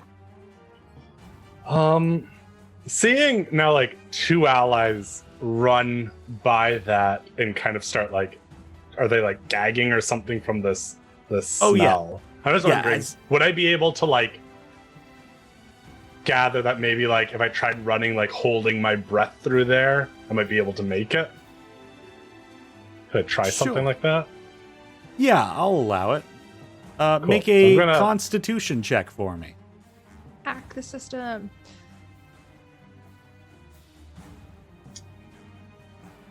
12. All right, yep, you're able to like take in a breath of air, though like as stenchy as it already is, and run through the area where the body is. Would you have disadvantage on that or nah? Oh, you would. Oh, true, yeah. Oh no! So, as you feel like Thanks you're for reminding prepared, as you feel like you're prepared to get through the area, you hit your toe on like a rock you didn't see, and just, and then you take in that air. Oh. You still get to make a save though, right? Yes, you can make the save. Best adventuring party ever. Ever. Yeah. 30, 35, 40, 35, 50, 60. I'll also, I guess, use my action and bonus action to dash just to get out of there. But let's see what happens with the save. That shouldn't have been with disadvantage, but the number was the exact same, 16. That's hilarious. Yeah, I mean, so there's that moment where you exhale, and there's a part of your brain where it's like, breathe, of course, and you're like, no, keep the air out. And you don't actually take that breath in until you get past that area. And you just lung full of air afterward. Failing upwards, guys. That's right. There we are. All right. And that is my turn. And Azaria runs through this stench-filled area. Drac, you're on the cusp of it. The stench is really building up. What are you doing? I look down at Elowin and say, I don't know if I really want to go through that. But if it's all the rage, and I will rush across using my action to dash as well. All right. You could have just stayed here with me. Onwards! Natural 20. Hey, there you go. All right, so you get through there. No problem. 35, 40, 45, 50, 55. I will go right up to the creature. Oh, dang. 60 feet with dash. Nice. All right. Good. Anything else That's on my your turn? Nope. All right. The creature, clearly understanding that it will not be leaving, turns around. Abe, it is going for the attack. You've recklessed again, so it will advantage. Yep. With a 21 to hit. Might surprise you, but that does hit. I just had to confirm that that was the actual number. It is. Okay. That's going to be 8 points of piercing damage. Okay. And as a second claw comes down, a 23 to hit for 9 points of piercing damage. That's 4. Okay. That's its go. It's trapped. Yeah. And we're back to you. I'll As recklessly it's- attack again. Yeah, it's just an animal at this point just trying to defend itself. 15. Unfortunately, that is a miss. That's my turn. As one of its Level 2. As you go for your attack at the same time, it comes down with one of its claws. The blade-like scythe of it kind of deflects your axe as it claws into you. Nell, you're up. And you're in All right. range. Just gonna swing again. Die, please. 16. A 16 is not a hit. Fuck. Gah. We're gonna learn its AC though. I have a time it feeling that dies. perhaps it's 17. Just try every number till we get there. yeah. Yeah. Did Well- you try 1, 2, 3, 4? That's Password. all I've got. So I am just gonna. Oh, I guess I can save for poison. Yes. Did anything happen to me? Do I get any Oh, damage? actually, you would have had a disadvantage on that attack roll as well, now that you mentioned that. Well, I mean, But it couldn't have gotten any worse. I mean, your weapon... an 11, but Yeah. what you gonna do about that? So con save again? Yes, con save. Oh, a 6. I'm getting worse, it seems. You're still poisoned. Gideon. Huh. If I don't take any damage from it? Nope. Cool. Just chilling. Yeah, it's just the poison condition, not poison damage. Yes, Gideon, you are up. You're next to the body there, and it's just causing you to almost retch. I have a serious question for everybody. Is anybody using a light source, or are we all operating off dark vision right now? Dark vision. Dark vision. Dark vision. I don't have dark vision. Neither do I. So here's I don't the have problem. dark vision either. I am smack in the middle of a cave with no dark vision. Greg. And I see the light of the sun leaving me. And I see my sight leaving me. And I've just stepped into an area that, quite frankly, makes me feel extremely nauseous. The vibes here are rancid. The vibes here are not immaculate. So I can't help you guys. I'll just be a liability at this point. So You're Gideon, like, I got this, and just shoots one of us in the head. Gideon will shout out, "Look, I can't see anything in this place." And I'm gonna wait closer to the door so I can see, and I'll cover our back, but I can't see that far in. How did Drax see? We're figuring things out. It's a great question. So Gideon's gonna use his action or his movement to go 1, 2, 3, 4, 5, 6, and then actually wait, he'll go 5, 6. That's where he'll go, and then he will basically just keep a lookout. I don't know if I can roll like a perception check that will just precede the turn to make sure that none more of the creatures come out of the wall or anything, but Yeah, sure. Go ahead and make a perception check for me with disadvantage because of poisoning and exhaustion. and exhaustion. With everything that's happening. to you. double disadvantage. What did I get? What is the B on the D20 on Beyond? I think that's the critical. Oh, well, I also rolled a 4, so that's 7. We'll go with the 4 then. You did not detect any creatures coming in another wave. All right. Elwyn, you're up. Honestly, I think Gideon's got the right idea here. Even if I got over there, there's so many people in my way, I can't do anything. So I will also, I won't go too far away. I'm just gonna kind of stand here and keep an eye on the general, because I can actually see, unlike Gideon, so I'll keep a general eye on everything that's going on around here. I guess, I'll just ready an attack again. If anything moves into my field of attacking, I will attack. But I don't think me being over there helps anything. Azaria, you're over there. Does that help anything? I'll go 5, 10, 20. I'll come over this way. Hearing so many folks complain about not being able to see, I will light a torch as my action and use that to explain how I am providing some help to track. You just walk away and then a torch lights up in the corner. Has it been more than one turn since you've used that? It has. Last turn I dashed with my action. That's my bonus right. action. Yeah. Excellent. I'm glad you're managing that. You're cool. No problem. You have That is advantage. me. All right. Then in that case, I will take a strike with my spear, try to cut its legs out from underneath it. Natural 20. Oh my gosh, how many? This is what, 3? 3 in this combat alone. Yeah. The okay, issue is that only one person in this house gets to roll nat 20s, I guess.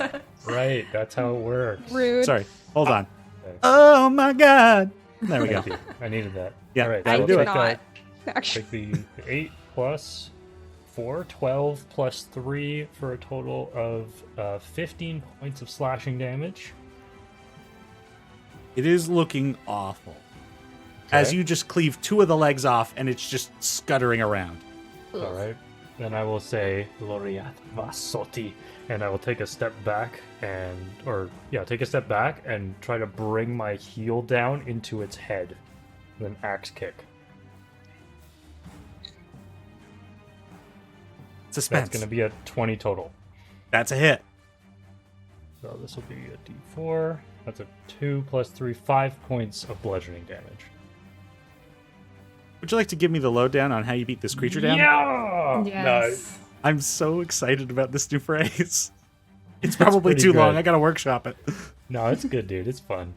So yeah, after slicing its legs out from underneath it, crumbles to the ground, and I will take a 2 steps back, running jump, and lift my leg up and just bring my heel down and crack its skull into the ground.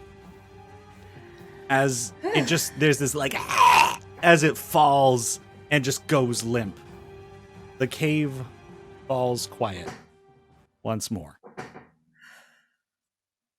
And the energy in the place calms down, but the stench is still very, very real. What you can see now that the creature has kind of slumped down and is no longer blocking the way, there appears to be a bit more space back there behind that creature, and it looks like there's a large opening on the right side of that tunnel. And of course, behind you, you probably notice that there's another pool of water. Does this water look clean, or does it look like the Atoll Oasis water? You know what? That's fair enough. Make a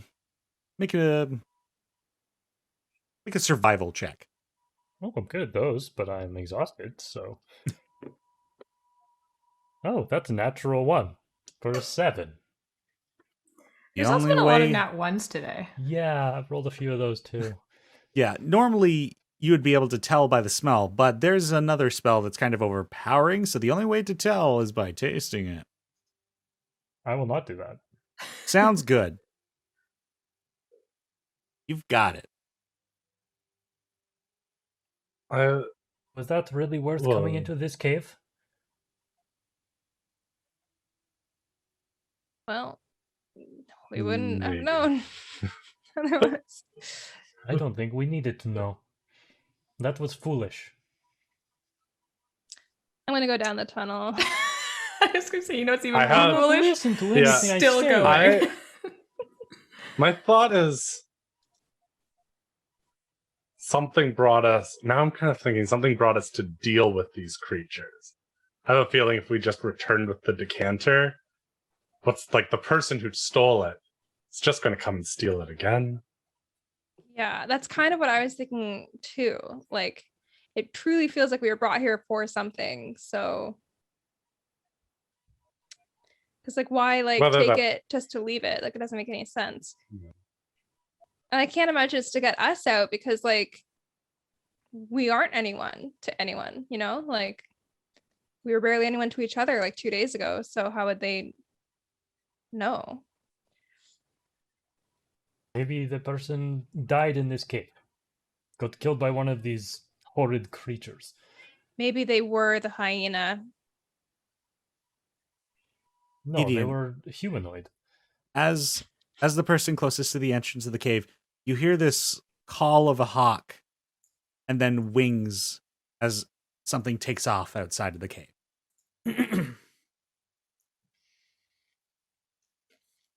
Noted. Love it. Lock that away.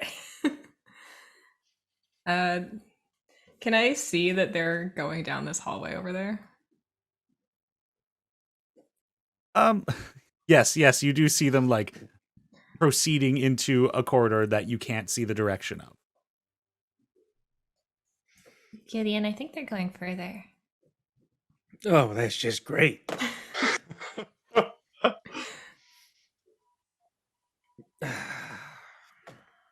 It's like, I'll yell back to your part of the group. There's a larger cave this way. I We're think just you could still talk in my brain if you wanted to. true. As I'm yelling, I assume I hear that in my head. Yeah, you Oh, could just keep this talking is much this better. way. We're just gonna take a quick look to see what's up in this kind of continuation. Should we come with you? I think we might be fine if it gets. Okay. If we don't see anything right away, I mean, I think we'll Yeah. probably just come back and I'll let you know. Yeah, tell me if you got trouble. We'll watch the front of the cave then.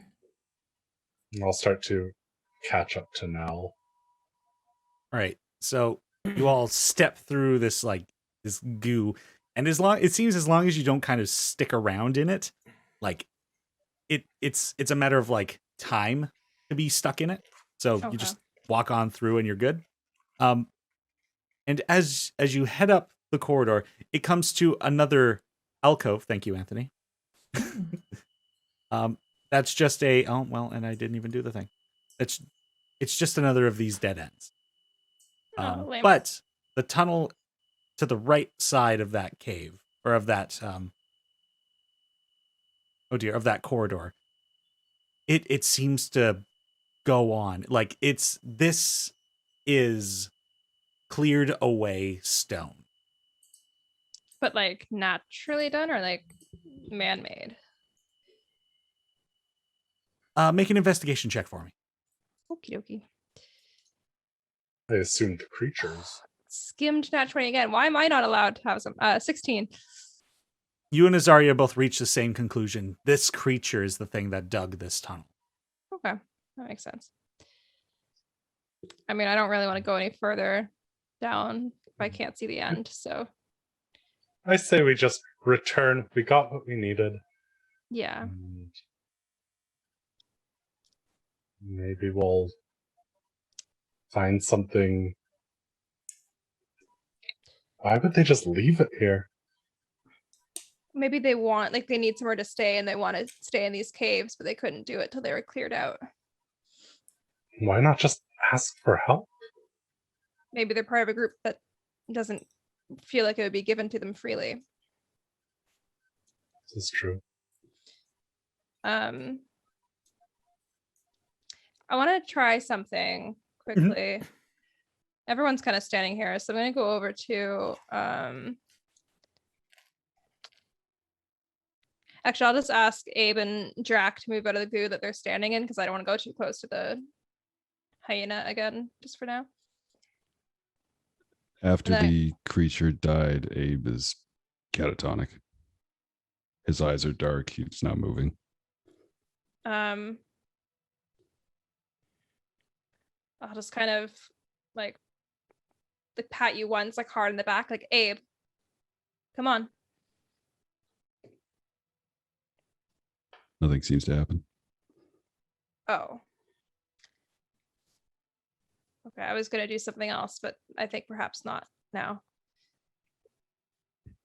Gideon? Oh, you're not here. Damn it. Gideon has migrated to the mouth of the cave. I will cast Thaumaturgy and clap my hands, making a loud noise directed at Abe. He sort of comes to with a start. His eyes flash very bright green and then return to their sort of standard form, and his posture returns to what it normally is. As he kind of looks around, very confused, and tries to step out of the goop if he can. Yeah, you step out of the goop. There's a little bit of it clings a bit, and then it snaps as you take your steps out of it. Obviously we feel very concerned, but like I can't do anything here, but so I'll do what I was gonna do, which is light up a torch and then like hold it to the goo, see if it like catches it all. Hold up a torch to the goo. As you hold the torch to the goo, it's almost like it, in a matter of seconds, liquefies. Oh, I like move so I don't get it on my feet.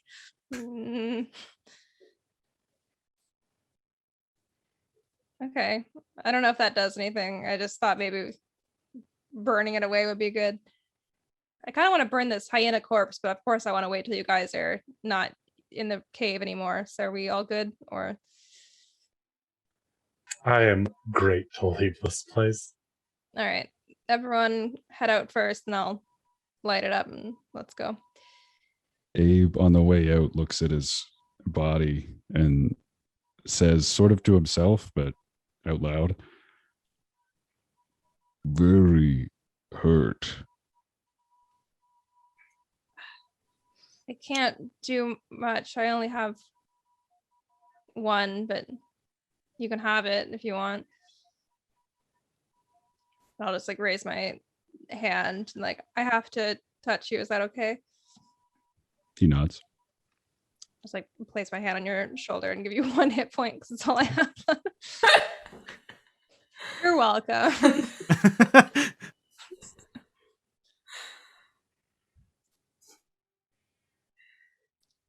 All right. Did everyone leave? Because I'm gonna light this bitch up. Do we have to make saves again as we walk by, or No. I won't bother with it. We're out of combat. okay? Cool. Yeah, And the poisoning only lasts for a minute otherwise, so. Oh, groovy. Yeah, I'm gonna light this hyena on fire. And So then book it. Smells so bad. in the cave, you all leave the mouth of this cave. Elwyn,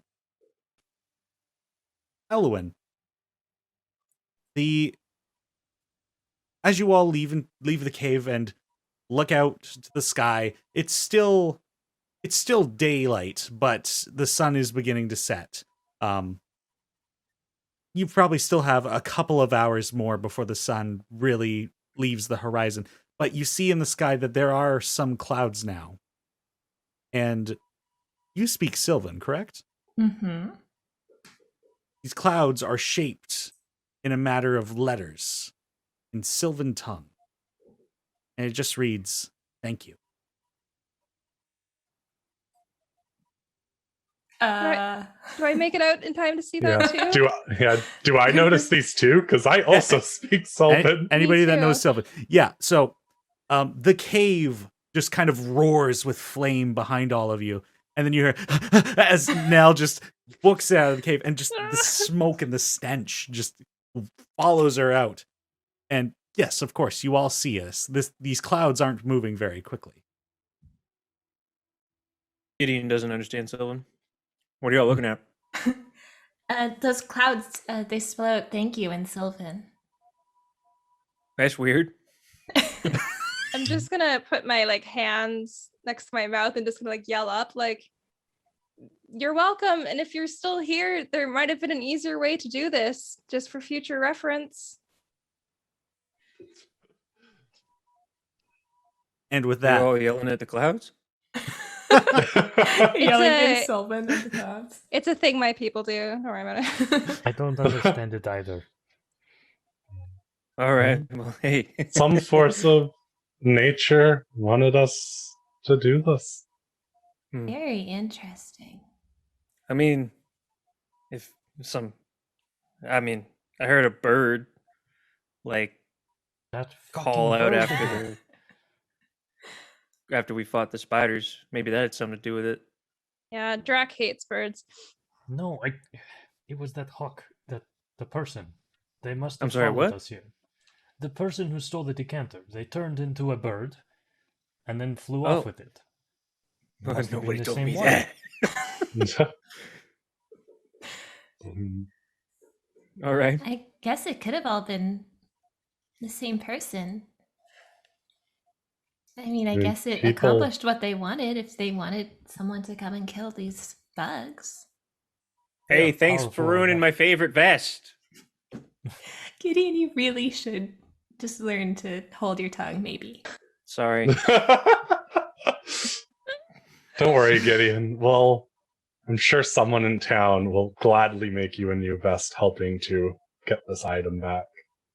I think both Nell and The I town's could gonna- make one for you. I actually lied. I thought I could, but that was before I changed my spell to something else. So I can do an adequate job. But- The town will owe you all a great debt of gratitude for this. And I still want to know more about the person who supposedly owes us gratitude. And Me in too.